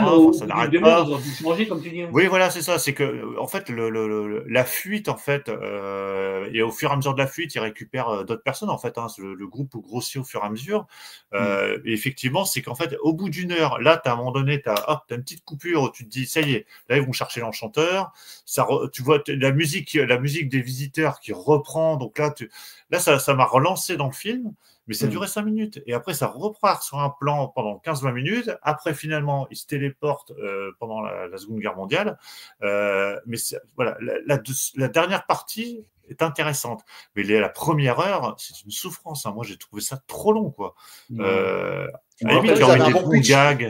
avaient un bon pitch de départ parce qu'effectivement, s'ils n'avaient pas fait les visiteurs en Amérique, parce qu'effectivement, à la fin du 2, tu vois qu'il part à l'époque de la Révolution. Si effectivement, ils n'avaient pas fait les visiteurs en Amérique, ils auraient fait celui-ci. Ils auraient dû enchaîner. Ils auraient enchaîné. Il aurait clairement eu du succès, celui-là, tu vois. Et là, ils auraient pu enchaîner sur un 4 avec la Seconde Guerre mondiale. Mais sauf qu'il y a eu trop de temps qui s'est passé. Ouais, c'est toujours ça. Les Américains n'avaient rien à foutre là, quoi. Il y a toujours trop de temps. Comme les Bronzés 3, hein.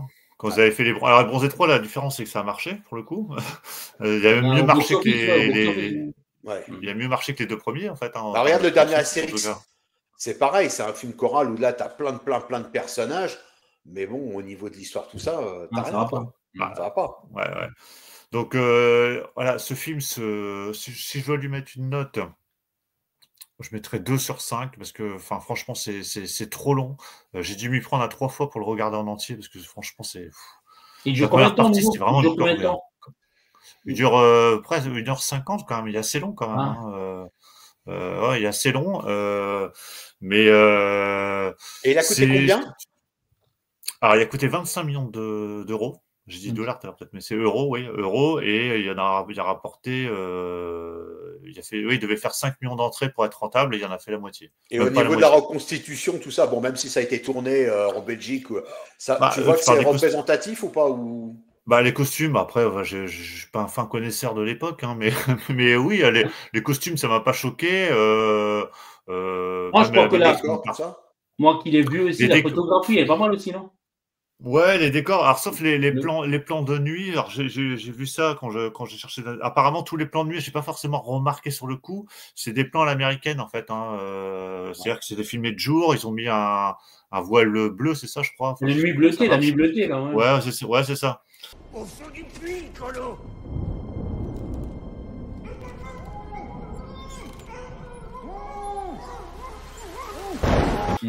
Pour faire des fausses nuits parce qu'ils n'ont pas tourné de nuit.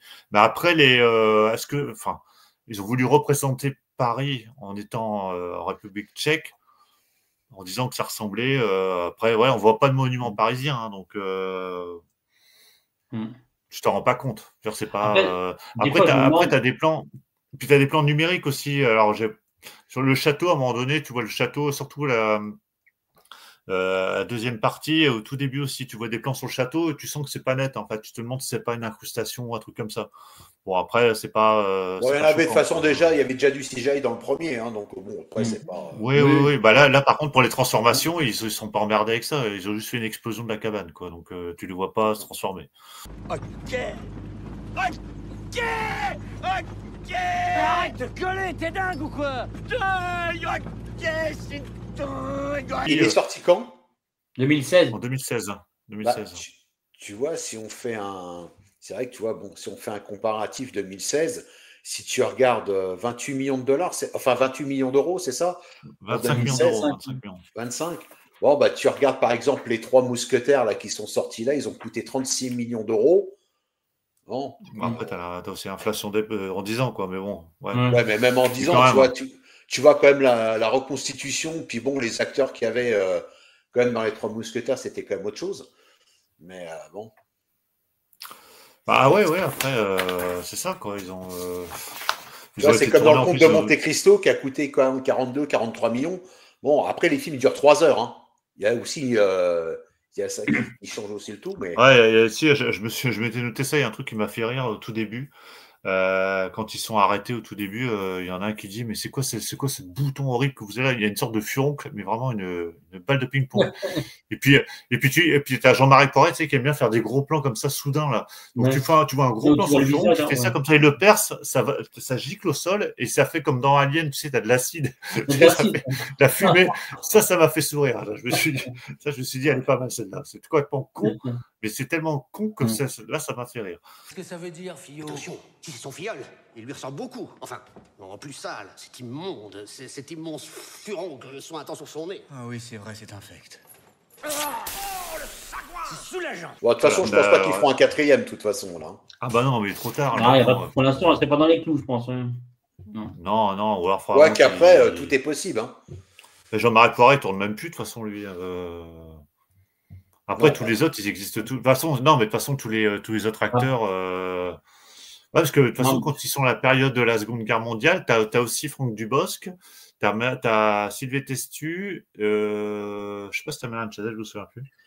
Par contre, t'en as quelques-uns qui sont... Comme dit, c'est dommage qu'ils n'aient pas tourné plus tôt, quoi. S'ils avaient enchaîné avec ça, et puis voilà. Parce que là, tu me dis, bon, il a fait 2 millions, il a fait un peu plus de 2 millions d'entrées. Mais après, c'est vrai qu'on sait que les films en Allemagne, en Belgique, oui, mais il n'y a pas.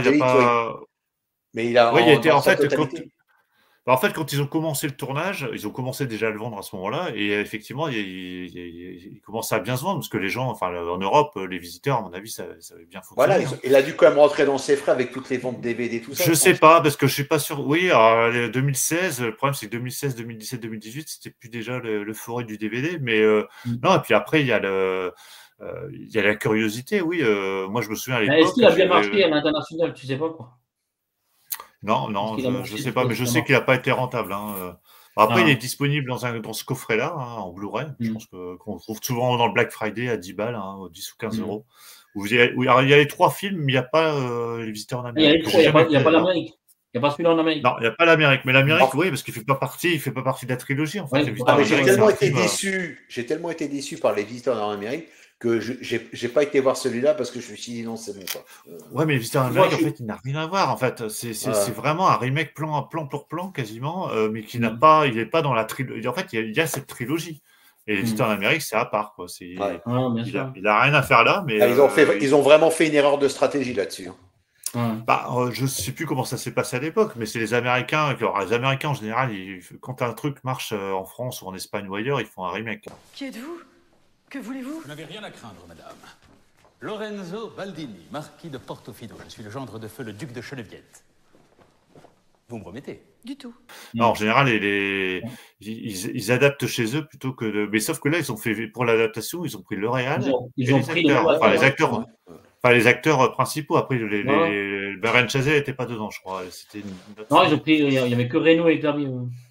Ouais, mais donc ça se regarde, mais c'est trop long, c'est pas drôle, c'est raté, quoi, c'est raté. Enfin, je pense que tout le monde va être d'accord là-dessus. Vous direz dans le chat. Écoute, je vais le regarder nouveau une fois, mais et on en parlera la prochaine fois. Hein. Mais il est plus sur MyCanal, parce que quand j'ai voulu le regarder, parce qu'en fait, je devais le regarder à l'époque quand on devait faire le précédent live où je pouvais pas être là. Et du coup, heureusement que j'avais le coffret Blu-ray, et du coup, je l'ai regardé en Blu-ray. Mais il est plus sur MyCanal. Physique, c'est important, les gars. Ouais, c'est quand même bien de l'avoir, parce que là, tu vois, il va sûrement revenir à un moment donné, mais là il est en payant. Après, j'ai pas été voir ailleurs sur Amazon Prime ou Netflix, mais ça m'étonne là-dessus. Sur MyCanal, il faut quand même dire que c'est quand même une plateforme qui est assez complète, où il y a quand même beaucoup de films. Pour les navires, il y en a quelques-uns, alors ça va. Et puis l'avantage, c'est que quand t'en mets un, il t'en propose en dessous. Donc, c'est ça, c'est bien fait ergonomiquement. Ou alors, ce que tu fais, tu les cherches par nom d'acteur, tu mets Paul Prébois, donc là, tu sais que tu as les chances d'avoir un bon navet en général. Oui, tu peux mettre des noms des cinéastes aussi. Bon, ben écoute, on va passer. Si tu as terminé, c'est bon. On va passer au deuxième film que je vais vous présenter ce soir. Donc,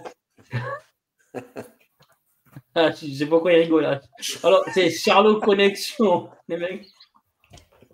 Et les boules puantes, et le pec citron. Et le pec. Ah oui, et le pec. Et le pec. Et le pec. Ah, Alouette, gentille Alouette.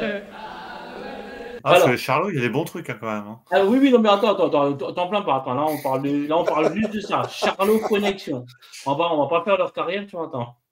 Alors, Charlot Connexion, donc réalisé par un sombre inconnu, un Jean Couturier, donc en 1984.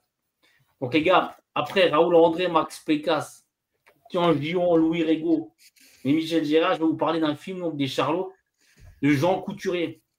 Alors, c'est un cinéaste qui a réalisé que 2 films dans sa carrière. Donc, ce film, et tout le monde peut se tromper 1 an avant. Donc, en fait, il a surtout tourné pas mal de films en tant qu'assistant réalisateur. Hein. Il a fait sa carrière sur ça. Et il a quand même été assistant réalisateur sur les gendarmes et les extraterrestres. Quand même. Ah. Ce qu'il faut savoir quand même, c'est que j'aime énormément les Charlots. Hein. Je ne vais pas faire leur procès ce soir. Moi, j'aime beaucoup les Charlots. Mais là, on est plutôt dans le mauvais, avec les Charlot Connexion. Et en plus, c'est leur avant-dernier film. Et franchement, ça se ressent que ça commence à être la fin. Donc, est-ce que vous avez vu ce film par hasard? Et est-ce que dans le chat, quelqu'un l'a vu? N'hésitez pas à nous le dire.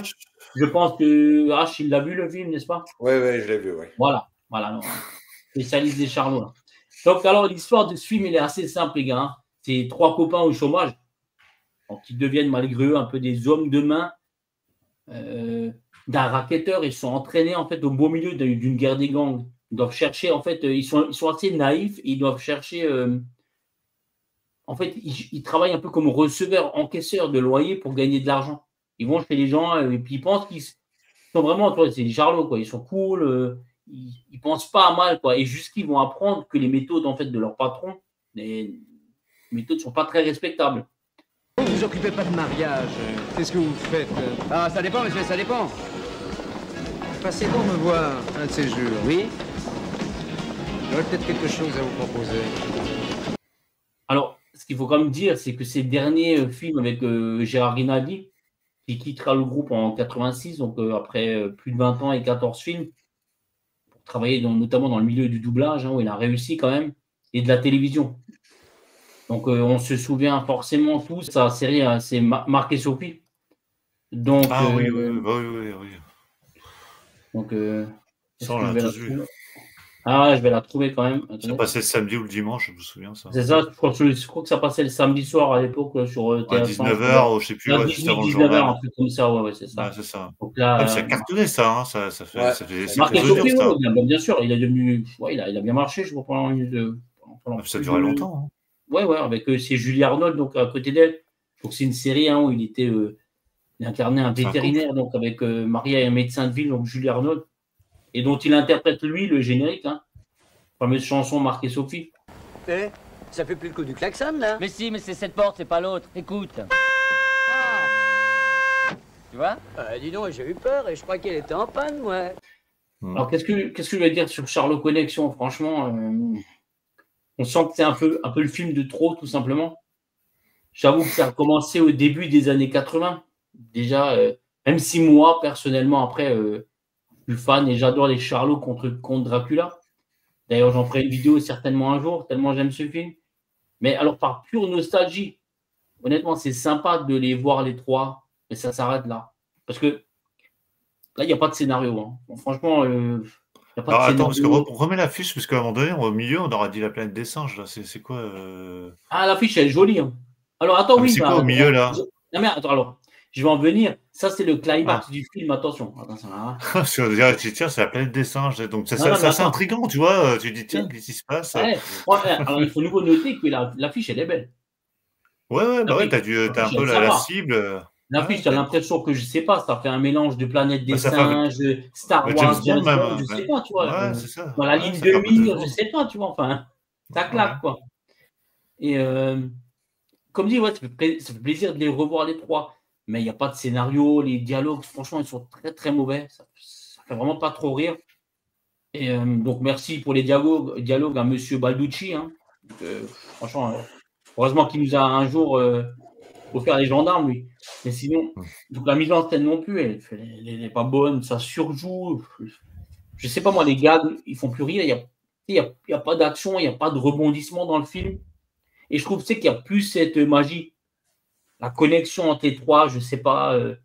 La complicité finalement qu'on ressentait dans tous les autres films des Charlots, elle n'existe plus pour moi. Le film, tu vois, avant H, il a trouvé un nom de film, là, Les Barbaroises. Moi, j'aurais dit le film, il aurait plutôt dû s'appeler Charlot Déconnexion, quoi. Parce que vraiment, il n'y a pas de connexion du tout dans le film, quoi. Il y a un entretien là-dedans. Oh, ça fait de la musique, t'entends? Bling, ding. On peut faire là, tu vois? Ah ouais. Enfin, moi, parce que toi, en musique, t'es nul. Je veux dire, tous les gars, ils font un peu lourdeau, quoi. Autant dans les années 70, quand tu voyais des films des Charlots, c'était Le Grand Bazar, c'est lourdeau aussi, hein. Quand tu regardes le Grand Bazar. Non, mais c'est lourdeau, mais ça passait, tu vois. C'est quand même, mais c'est tellement gros que ça devient, c'est vraiment drôle. Ouais, mais on peut, alors là, en plus, c'est un long débat. Est-ce que les films des Charlots des années 70 sont des navets pour certains, des bons films pour les autres? Mais par contre, là, on est vraiment. Je veux dire, si tu compares par exemple le Grand Bazar, les Bidas en montent en guerre, ou moi je sais pas, je parle de connexion, là, franchement, là, on est vraiment dans la. C'est nul, quoi. Ouais. Franchement, c'est nul, parce qu'il n'y a rien, il y a vraiment. Pendant 1h30, tu rigoles pas, quoi. Et vous en profitez pour faire vos petites courses. Oui, Eh bien, écoutez, tout ça, c'est sur mon compte. Vous les livrerez, vous aurez l'adresse à la réception. La somme est dans mon bureau, si vous voulez bien m'accompagner. Même si tu es fan des Charlots, quoi, vraiment. Le souci, c'est que ces gags-là ne prennent plus du tout, quoi. Parce que dans les années 80, tu as l'équipe du Splendide qui est passée par là. Tu vois, c'est voilà. Là, il y a un petit. Voilà. Alors là, tu as les Soudoués, tu as Pierre Richard, tout ça. Voilà, tu as tout ça. Forcément, ils sont des. Tu as Coluche aussi, tu as tout ça. Oui, bien sûr. Mais comme dit, après, moi, je trouve que c'est une triste fin pour ce trio, parce que, comme dit, moi, je suis fan des Charlots, mais j'aime énormément de films avec eux. Ben là, non. Parce que, en fait, j'ai envie de te dire aussi que depuis la séparation avec Fechner, c'est parti vers le bas quand même. Il faut le dire la vérité. Parce que leur producteur éternel, donc déjà leur compagnon Fechner qui jouait avec eux, c'est le frère de leur producteur, donc Christian Fechner. Et depuis qu'ils se sont embrouillés avec eux dans la fin des années 70, c'est parti vers le bas. Parce qu'eux, ils se sont drivés tout seuls, ils ont créé leur société, leur production tout seuls. Et après, j'ai envie de dire quand même, parce qu'on rigole souvent sur Claude Zidi, mais il n'est pas Claude Zidi qui veut. Parce que quand tu prends des tâcherons après pour faire tes films, notamment tous les derniers films des années 80, tu vois vraiment la misère quand même. Hein. Parce que là, tu vois un peu. Là, c'est un petit peu, tu vois, là, tu vois un peu le film sur plusieurs petites photos. Et franchement, il n'y a rien qui est marrant. Et donc, comme dire, à la fin, tu as ça, quoi. C'est pas le paradis tout ça? Ah oui, mais ça manque de bagnole. Hé Juliette, je me sens de plus en plus Adam. Ah oui, moi aussi, tiens. Et toi, Juliette, tu te sens comment, toi? Calmez-vous, hein. Il n'y a pas d'Adam. Ils arrivent en préhistoire. Dans le même film, quoi, à la fin, tu sais. Mais c'est quoi, ils arrivent en préhistoire ou c'est. Non, mais ils n'arrivent même pas en préhistoire. En fait, si, ils se déguisent à la fin. Parce il y a des dinosaures, il n'y a jamais eu de dinosaures avec des zones préhistoriques. Donc, Non, mais c'est. Mais ils sont plus à ça près, hein. En fait, ouais, voilà, il n'y a pas. Je te jure, il n'y a aucune cohérence dans le film. Tu es plus à ça après, comme dit. Surtout quand tu vois son caleçon à gauche, là, son caleçon en moumoute, là, son faux truc fait à la main. Non, c'est vraiment. Parce que des fois, tu sauvais quoi? Tu sauvais des fois un petit peu les gags, tu sauvais les. Ouais, on dirait presque un sketch de Colaro, quoi. Ouais, voilà, pourquoi pas, tu vois. Gag. On est venu chercher le loyer de la part de Monsieur Marco. Mais t'es fou de crier comme ça. Tu vois, là c'est au début du film. Le début du film, c'est pareil. Il est lent, il est ennuyeux, il est pénible, il est chiant, si tu veux, carrément. Ils sont dans une église en train de faire. Tu sais, ils célèbrent des mariages. En fait, ils sont en groupe là qui jouent des. Et en plus, vraiment. Et ensuite, à un moment donné, alors. Comme dit, eux, ils travaillent pour un gars où ils vont chercher des loyers chez des gens, mais en plus, ils sont tellement cons qu'ils ne comprennent pas en fait que c'est des raquettes, tu vois. Et les gens qui raquettent, en fait, eux, en fait, ils ont peur d'eux. Quand ils arrivent, les trois, ils ont peur d'eux, en fait, les gens, tu vois, parce qu'ils disent, on vient de la part de monsieur, tac, tac, tac. Alors les gars, ils font, ok, ouais, donc on va vous chercher l'enveloppe tout de suite, tu vois. Racketteur. On aura vraiment tout fait, nous. Ce salaud de Marco, demain, je lui colle une bombe sous son paillasson, moi. Je vais lui faire bouffer son pognon, tu vas voir. Et donc, eux, ils sont toujours assez surpris, quoi. Tu vois, qu'on leur donne facilement l'argent, mais eux, ils pensent pas mal, comme dit. Et puis, finalement, il y a la femme donc, du gars qui les a embauchés, eux, qui est contre eux, et qui, en fait, mais donc, si je vais retrouver la photo, engage des femmes également. Donc, c'est ça. Donc là, c'est un peu leurs adversaires, les femmes, là, tu vois, qui, eux, du coup, en fait, sont, entre parenthèses, les adversaires des Charlots dans le film, parce qu'en fait, elles travaillent pour une femme qui est, en fait, tu vois, fait un peu la même chose que le gars qui n'est rien d'autre que son mari. Enfin, il n'y en a aucune de connue, là. Non, on les connaît même pas. Il n'y a pas grand monde qui est connu dans le... Ouais, même dans les seconds rôles, en fait, parce que, ouais, il n'y a rien. Non, il y a eux, et puis voilà, quoi. Il n'y a pas de... Il n'y a pas de Guy Montagnier, il n'y a rien, tu vois, il y a pas... Tu vois, vous êtes à la fin. Donc là... Attends, donc là... C'est James Bond avec les hommes préhistoriques. Attends. Donc là, à gauche, tu as le gars avec le flingue, là, tu vois, donc c'est le patron qui les a engagés, justement, pour chercher les loyers chez les gens. Et donc là, en premier plan, donc à gauche, tu as sa femme.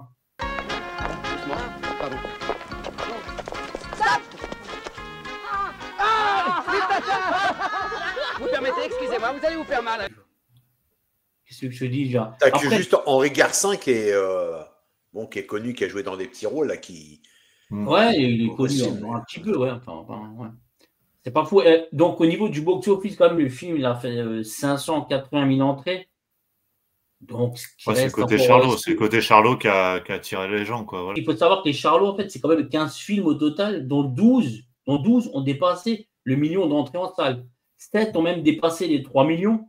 Et leur plus grand succès, Les Bidas en folie, sorti en 71, on en a parlé avant, a dépassé les 7,5 millions. En tout cas, c'est un film relativement connu. Donc, si vous appréciez les Charlots, peut-être que vous l'avez déjà vu dans le chat et que vous l'appréciez. Pour les autres, écoutez, je ne vous le conseille pas vraiment si vous n'êtes pas fan des Charlots. Je ne vous le conseille pas.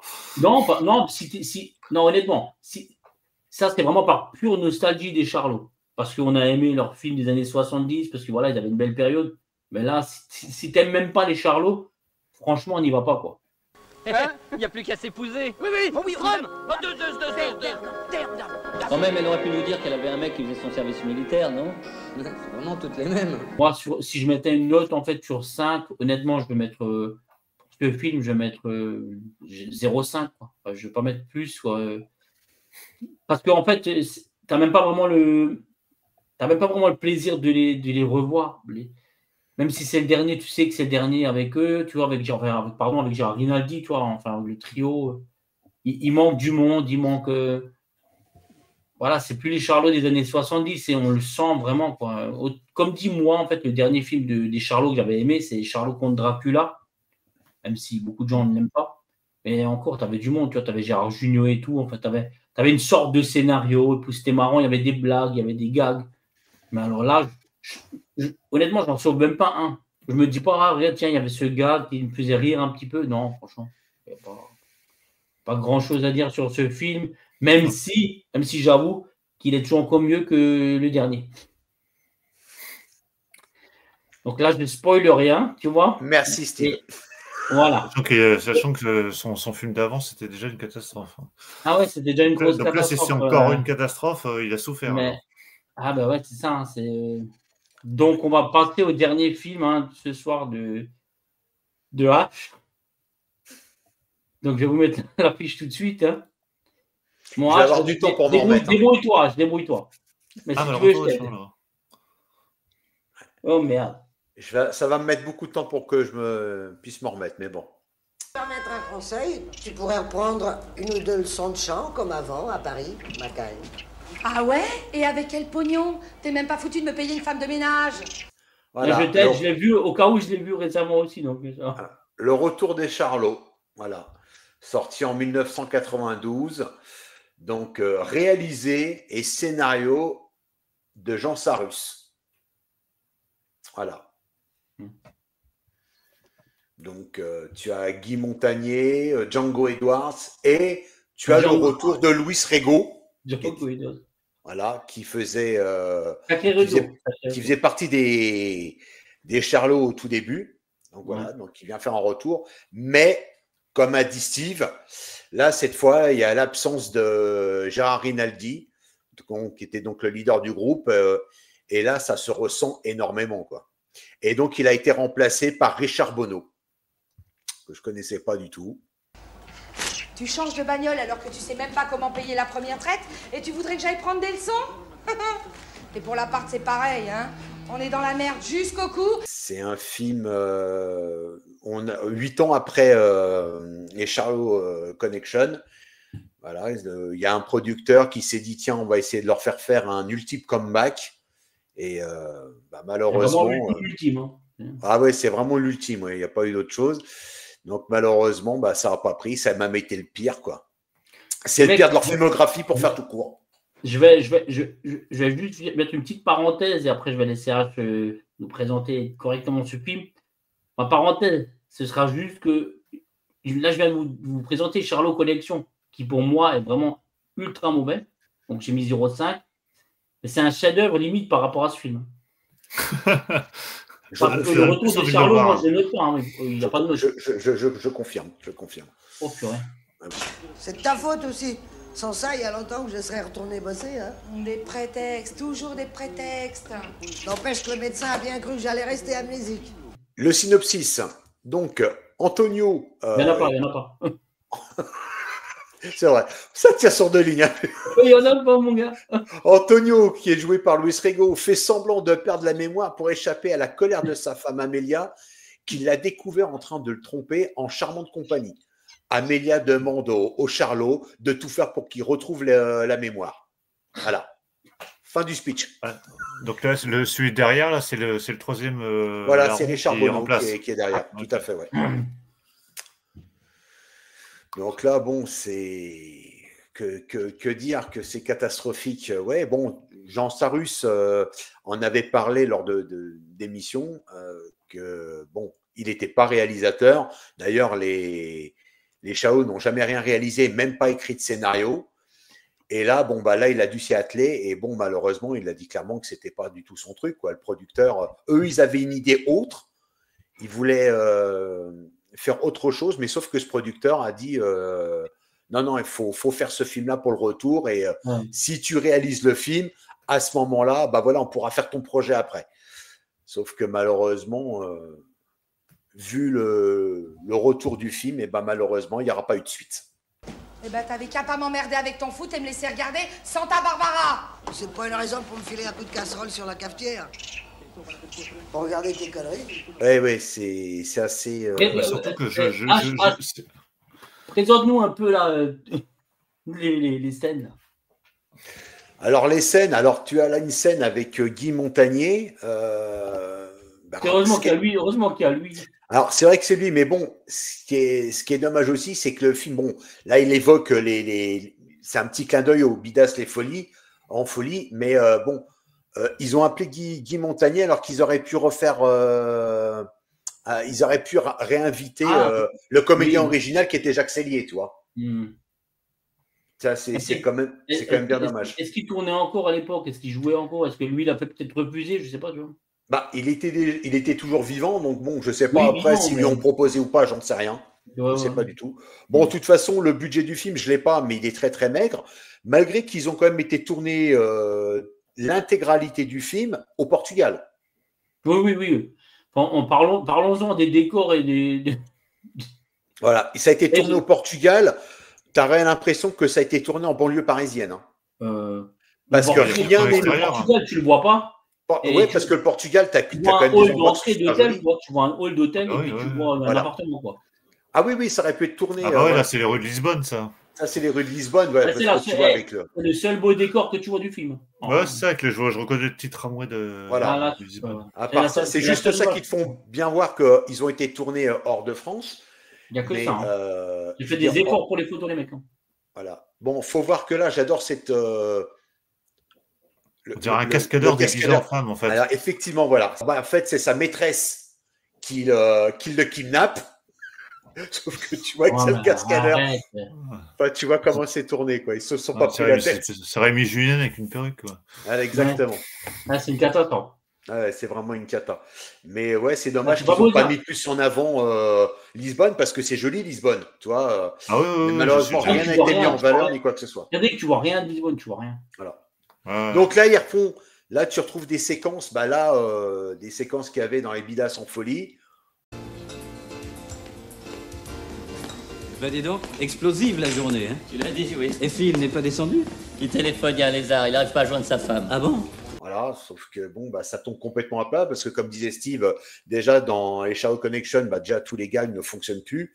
Et là, c'est même encore pire. C'est vraiment affligeant, quoi. C'est vraiment. Alors, on dirait vraiment un film des années 70 sorti dans les années 90, en fait. Donc, c'est complètement déconnecté, ouais. quoi. De toute façon, pour les historiens, l'historien du cinéma, ils disent qu'il est considéré comme le dernier nanar navet franchouillard. Tu vois, de toutes les époques des années 70 et autres, c'est lui qui l'a clôturé, quoi. Mais bon, malheureusement, il l'a clôturé d'une très mauvaise manière. Donc ça, c'est la femme de Amelia qui joue la femme de Luis Rego dans le film. C'est celle qui était sur la moto tout à l'heure, non? Non, c'est pas ça. Non, c'est pas sa maîtresse. Ça, c'est sa femme. Voilà, ça, c'est sa femme. Donc, bon, qui joue le rôle d'une chanteuse, donc, qui a de la voix, et puis elle va rencontrer, parce que lorsqu'ils vont aller à l'hôtel, tu as un pianiste qui joue dans le hall de l'hôtel, tout ça, et ils vont le payer pour qu'en fait, il aille donner des cours à la nana qui chante, là, face à femme, et au final, ils vont tomber amoureux tous les deux, donc voilà, quoi. Quand on arrive à l'usine, la gaieté nous illumine. L'idée de faire nos 8 heures nous remplit tous de bonheur. Là, ils refont un petit trio de Merci Patron. Là, ils font quelques notes comme ça. À noter quand même que 50% du film, il est tourné dans le hall là, de l'hôtel. Exactement, voilà. Une catastrophe. Les mecs, ils n'ont pas de budget, quoi, vraiment. Non, ils n'ont pas de budget du tout. Hein. Je suis sûr et certain que sans exagérer, ils n'ont même pas dû avoir même pas 1 million d'euros. Hein. Même pas. Honnêtement, vu ce que tu vois à l'écran, j'espère pas. Hein, parce que. Non, mais même, je pense pas qu'ils aient avoir 1 million d'euros. Quoi. Non, vraiment. Donc, Jean Sarus l'a expliqué. Bon, déjà, c'était pas son réalisateur, c'est pas son boulot, il n'y connaissait rien. Ouais. Mais avec les moyens qu'il avait, c'était clairement voué à l'échec. Quoi. Donc, bon, il s'est excusé d'avoir terminé sur cette note-là, même si pour lui, ça a été une expérience. Ça a été une expérience agréable, mais bon. Regardez les gosses à Maurice, hein, et je vais faire les courses aussi. Et t'oublieras pas d'éteindre le gaz dans 1 heure? Ouais.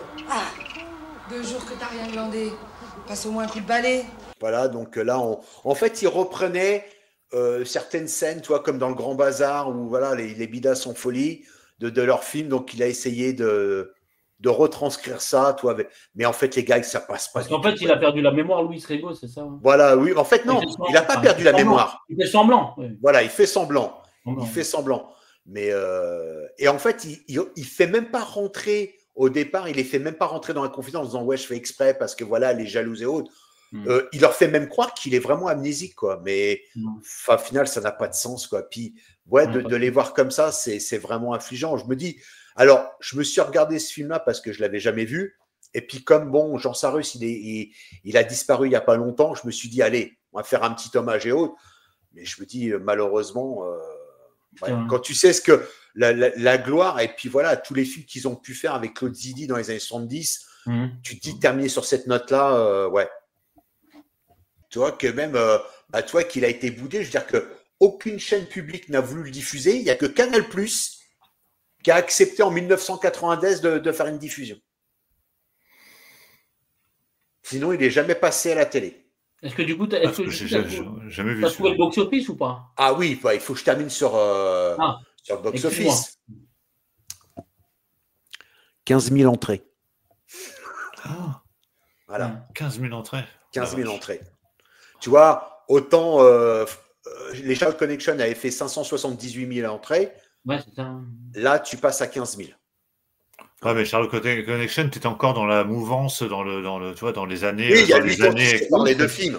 Voilà. Mais là, le problème, c'est que les années 90, les gens, ils veulent plus ce genre de comédie. On est passé à autre chose, quoi. Mais bon, je dirais même 15 000 entrées, très honnêtement, c'est même de trop. Hein. C'est 15 000 de trop. 15 000 de trop. C'est 15 000 de trop, parce que quand tu vois le.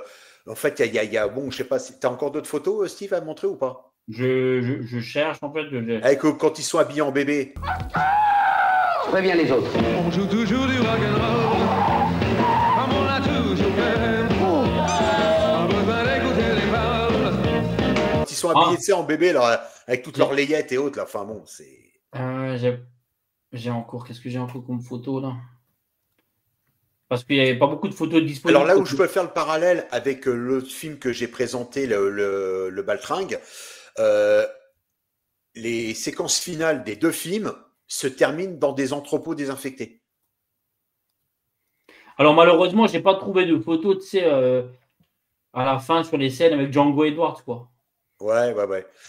C'est ridicule aussi, quoi, les scènes là-bas. Mais s'il n'a pas fait beaucoup d'entrées, il n'y a pas grand-chose à trouver dessus, c'est ça aussi. Hein. Non, il n'y a pas grand-chose. Il y a juste une scène à la fin, donc effectivement, Django Edwards, il joue au rôle d'un, comment ça s'appelle? Il joue au rôle d'un loupard, d'un chef de bande, et il y a un moment donné, il essaye de faire parler Luis Rego, Lansarus, et tu as donc Gérard Filippelli qui arrive habillé en Tortue Ninja. Mais la combinaison complète. Hein. La première. Gallo! Je suis prête. Vous êtes sûr? Oui, la première. Mais il s'est dopé. Ah non! Et il va pour se battre avec Django Edwards, tu vois. Ça en est à ce niveau-là. Non, parce qu'au final, il n'y a pas d'histoire. Mais tout ce qu'ils essayent de faire, c'est de reprendre des anciens gags, des anciens films, donc pour soi-disant refaire venir la mémoire à Luis Rego. Un coup, ils vont s'habiller en footballeur. Un coup, ils vont se mettre tout en bidasse. Un coup, ils seront habillés carrément en bébé. C'est en layette avec les trucs et tout complet. Ouais, ils font une sorte de best-of, mais. Voilà, c'est un best-of. Tu sais que ça prend plus du tout, quoi. Ouais. Et puis la photo, bon, elle est dégueulasse. La photo est dégueulasse. Le cadrage, enfin bon, il n'y a pas de photo. Non, il n'y a pas de photo. Elle est vraiment dégueulasse, la photo, quoi. Tu disais, au moins, s'ils avaient pu prendre quelques paysages. S'ils avaient pu prendre au moins, toi, comme les Max Pécasse, quand ils filment sa trompée, toi, tu filmes la plage, tu as quand même quelques. Voilà, ils essaient d'avoir. Il y a du soleil, il fait chaud, il y a du soleil. Là, il n'y a rien, quoi. C'est froid, Puis ouais, c'est des ruelles, c'est des entrepôts. Tu t'imagines quand même, ils sont partis à Lisbonne pour aller filmer des entrepôts, des petites ruelles et autres, quoi. Ouais, pour finir dans un hall d'hôtel. Et puis le hall d'hôtel. Même l'appart, il est pourri où il a Luis Rego, quoi. En plus, vous savez, elle est si sensible et tellement fragile qu'elle va adorer ça. Oui. Chambre 332. Faites pas attention au décor. L'impression des vieux appartes. Bon, de toute façon, c'était vraiment les appartes qui avaient. Parce que moi, j'avais été dans les années 90. Ouais, je dis pas. J'allais souvent à Lisbonne. Mais ouais, t'en avais beaucoup qui étaient. Mais quand même, je le dis. Enfin, voilà, quoi. Vraiment. Il n'y a aucun effort qui a été fait, quoi. Il y a vraiment plus d'un tiers qui est filmé dans un hall de l'hôtel. Où ils se retrouvent systématiquement assis sur une table comme ça, en rond, et puis ils discutent. Et puis, enfin. Et j'ai du mal à croire qu'ils ont été jusqu'à Lisbonne pour aller filmer ça, quoi. T'as appelé un médecin? Bien entendu, tu me prends pour qui? Et alors? Et alors, ils l'ont mis dans une chaise roulante. Et enfin. Oh là là. Bah justement, je vous cherchais. Moi, je suis sûr que ça a été filmé. En banlieue parisienne, c'est pas possible autrement, parce que. On sait même pas, en fait, parce que tu sais, c'est comme la scène à un moment donné où il y a Guy Montagnier, tu sais, sur une terrasse, en fait, en haut d'un appart, d'un immeuble ou quoi. Oui, c'est ça, ouais. Je me suis dit, mais c'est quoi tu prends un train, tu prends un tramway, tu le peins, voilà, tu fais un truc qui ressemble. Mais là, c'est le cas de le dire, soit c'est deux bouts de carton, un peu de ficelle. Et même l'affiche, je la trouve pas terrible. T'as l'impression en fait qu'ils ont ils ont découpé des trucs et ils ont mis un fond bleu derrière. Tu vois, ça fait. Il n'y a même pas un décor. Tu vois, il y aurait dû y avoir un décor de ville ou je sais pas quelque chose. Il y avait de l'argent pour rien, quoi. Est-ce que c'était parce que je me suis pas intéressé vraiment à la sortie du film, mais est-ce que c'était un souhait quand même de Jean Sarus de ressortir un film ou pas? Comme c'est lui. Absolument pas. Eux, ils avaient apparemment un projet. Je crois qu'ils voulaient faire une comédie musicale, un truc, tu sais, avec du chant. Alors voilà. Sauf que ce producteur, il est venu en disant ouais, ok, mais d'abord, voilà, faire un autre film faire un ultime comeback, donc il leur a vendu ça comme ça. Sauf que lui, il n'a pas réussi à avoir de réalisateur qui serait intéressé pour faire le film. C'est pour ça que Jean Sarus a dû le réaliser. Donc, il a pris un petit peu Jean Sarus en otage en lui disant, voilà, tu fais le film, tu écris un scénario, voilà, ça fonctionne, ok, je te produirai ta comédie musicale où tu pourras mettre ton projet à terme. Sauf et du coup, il n'a jamais produit, quoi. Qu'est-ce que tu vas mettre quand tu fais 15 000 entrées, quoi. Ça sent pas bon par ici. Oh. T'as des problèmes à Paris. Des affaires. Ouais. Non, j'arrive pas à joindre ma femme. Donc, c'est dommage de finir sur cette note-là, quoi. À ce point, à la limite, il valait mieux finir sur Charlot Connection, alors. Moi, je pense que leur dernier qui était... Ouais, même pas. Pour moi, leur dernier... Non, mais je veux dire... même s'il n'est pas parfait, qu'il y a des trucs... Par rapport à celui-là, tu vois, je dirais... Mais je dirais celui-là que j'ai une affection parce que j'ai été le voir au cinéma à l'époque. D'ailleurs, c'est le dernier que j'ai été voir au cinéma. C'était Les Charlots contre Dracula. Il y a quand même des gags qui fonctionnent. Je l'ai pas vu celui-là. Voilà. Il y a des gags, il y a quand même des gags qui fonctionnent. Tu voilà. Mais là, surtout la première partie, je trouve qu'elle est vraiment intéressante. Mais non, de finir Dieu sur ça. est belge. Ouais, Dieu est belge, ouais. Ça, c'était pas. Non, mais c'est vrai qu'il y a des scènes qui sont. Il y a des gags encore qui fonctionnent. Même si le film, bon, malheureusement, est inégal, il y a des trucs qui vont pas du tout. Surtout la dernière partie. C'est moins bien à la fin du château, bien sûr. Mais là, bon, là, c'est de A jusqu'à Z, quoi. C'est une catastrophe. Là, c'est vraiment. Là, ça démarre c'est jamais. le pire navet qu'on a présenté depuis le début de cette émission. Alors, personnellement. Toutes les émissions. Mais moi, j'ai les 5. Hein. J'ai Vercingétorix, Touche pas mon bignou, Le Baltringue, Le Retour des Charlots, et mais là, pour moi, c'est ce que j'ai vu de pire. Là, si on doit faire un top, ouais, voilà. Tu devrais prendre tous les films qu'on a déjà présentés, tu les mets à l'échelle, tu sais, tu mets le pire et le meilleur. Et là, honnêtement, je pense pas que je vais trouver pire que ça. Hein. Les deux là que j'ai présentés là, déjà, je me suis dit avec Touche pas mon bignou et Vercingétorix, c'était déjà cool. Mais là, c'est non. Alors, ne demandez pas sa note, la note, elle est là. Et puis Antonio, ça s'arrange pas. J'ai du mal à croire qu'il retrouvera la mémoire. T'as vu ses yeux? Vides, morts. Et pourtant, tu te rappelles comme il aimait faire la fête? Un si vieux pote. Non, mais en plus, toi, comme bon Jean Sarus, comme on a dit, est décédé depuis pas longtemps, je me suis dit, bon, allez, je vais me faire un petit hommage, je vais me regarder un Charlot, puis je me suis dit, tiens, celui-là, je ne l'ai pas vu. Je me dis, bon, ok, j'ai vu un peu les avis, je dis, ok, ça va peut-être pas être terrible, mais c'est pas grave, je ne l'ai pas vu. Je me suis dit, voilà, c'est juste pour rendre un hommage. Bon, malheureusement, triste hommage, quoi. Si quelqu'un dans le chat arrive à sauver quelque chose de ce film, dites-le moi en commentaire. Hein, vraiment, avec un. Oui. Non, s'il vous plaît, parce que là. C'est pas possible que là, on puisse sauver quoi que ce soit. Il n'y a rien à sauver. Malheureusement, il y a même l'affiche, parce que des fois, souvent, c'est l'affiche qui est quand même. Oui, parce que tu peux avoir des affiches sympas, mais là, non. Même l'affiche, là, c'est une catastrophe, parce que des fois, l'affiche, ça peut quand même faire venir des gens, tu vois, c'est comme les miniatures sur les vidéos. Non, puis tu regardes Django Edwards, bon, on connaît le personnage, hein, mais il en fait des caisses, il fait des trucs. Il y a un moment donné, il joue avec Gérard Filippelli, ils jouent aux jeux vidéo tous les deux, et puis en fait, ils se tapent. Quand il y en a qui se tapent, qui le massacre, tu vois l'autre, d'un seul coup, il apparaît des œufs au beurre noir et tout, il se met des cotons-tiges dans le nez, enfin bon, voilà, ça fait pas rire. Ah, si, ça, apparemment, c'est quand même. Non, mais là, on rigole. Non, honnêtement, je veux dire, là, on rigole, c'est nerveux, parce que c'est tellement mauvais que, en fait, quand tu regardes le film, tu comprends pas toujours. En fait, c'est peut-être un film qu'il faut regarder à plusieurs, en fait, hein, pour un peu l'apprécier. Tout seul, c'est vrai que des fois, des films drôles, tu rigoles pas quand t'es tout seul, mais si t'as deux, tu rigoles. T'as raison, si on avait regardé à 3 ou 4 sur le canapé avec 2 bières, et je sais pas, tu vois, peut-être que ça passe mieux.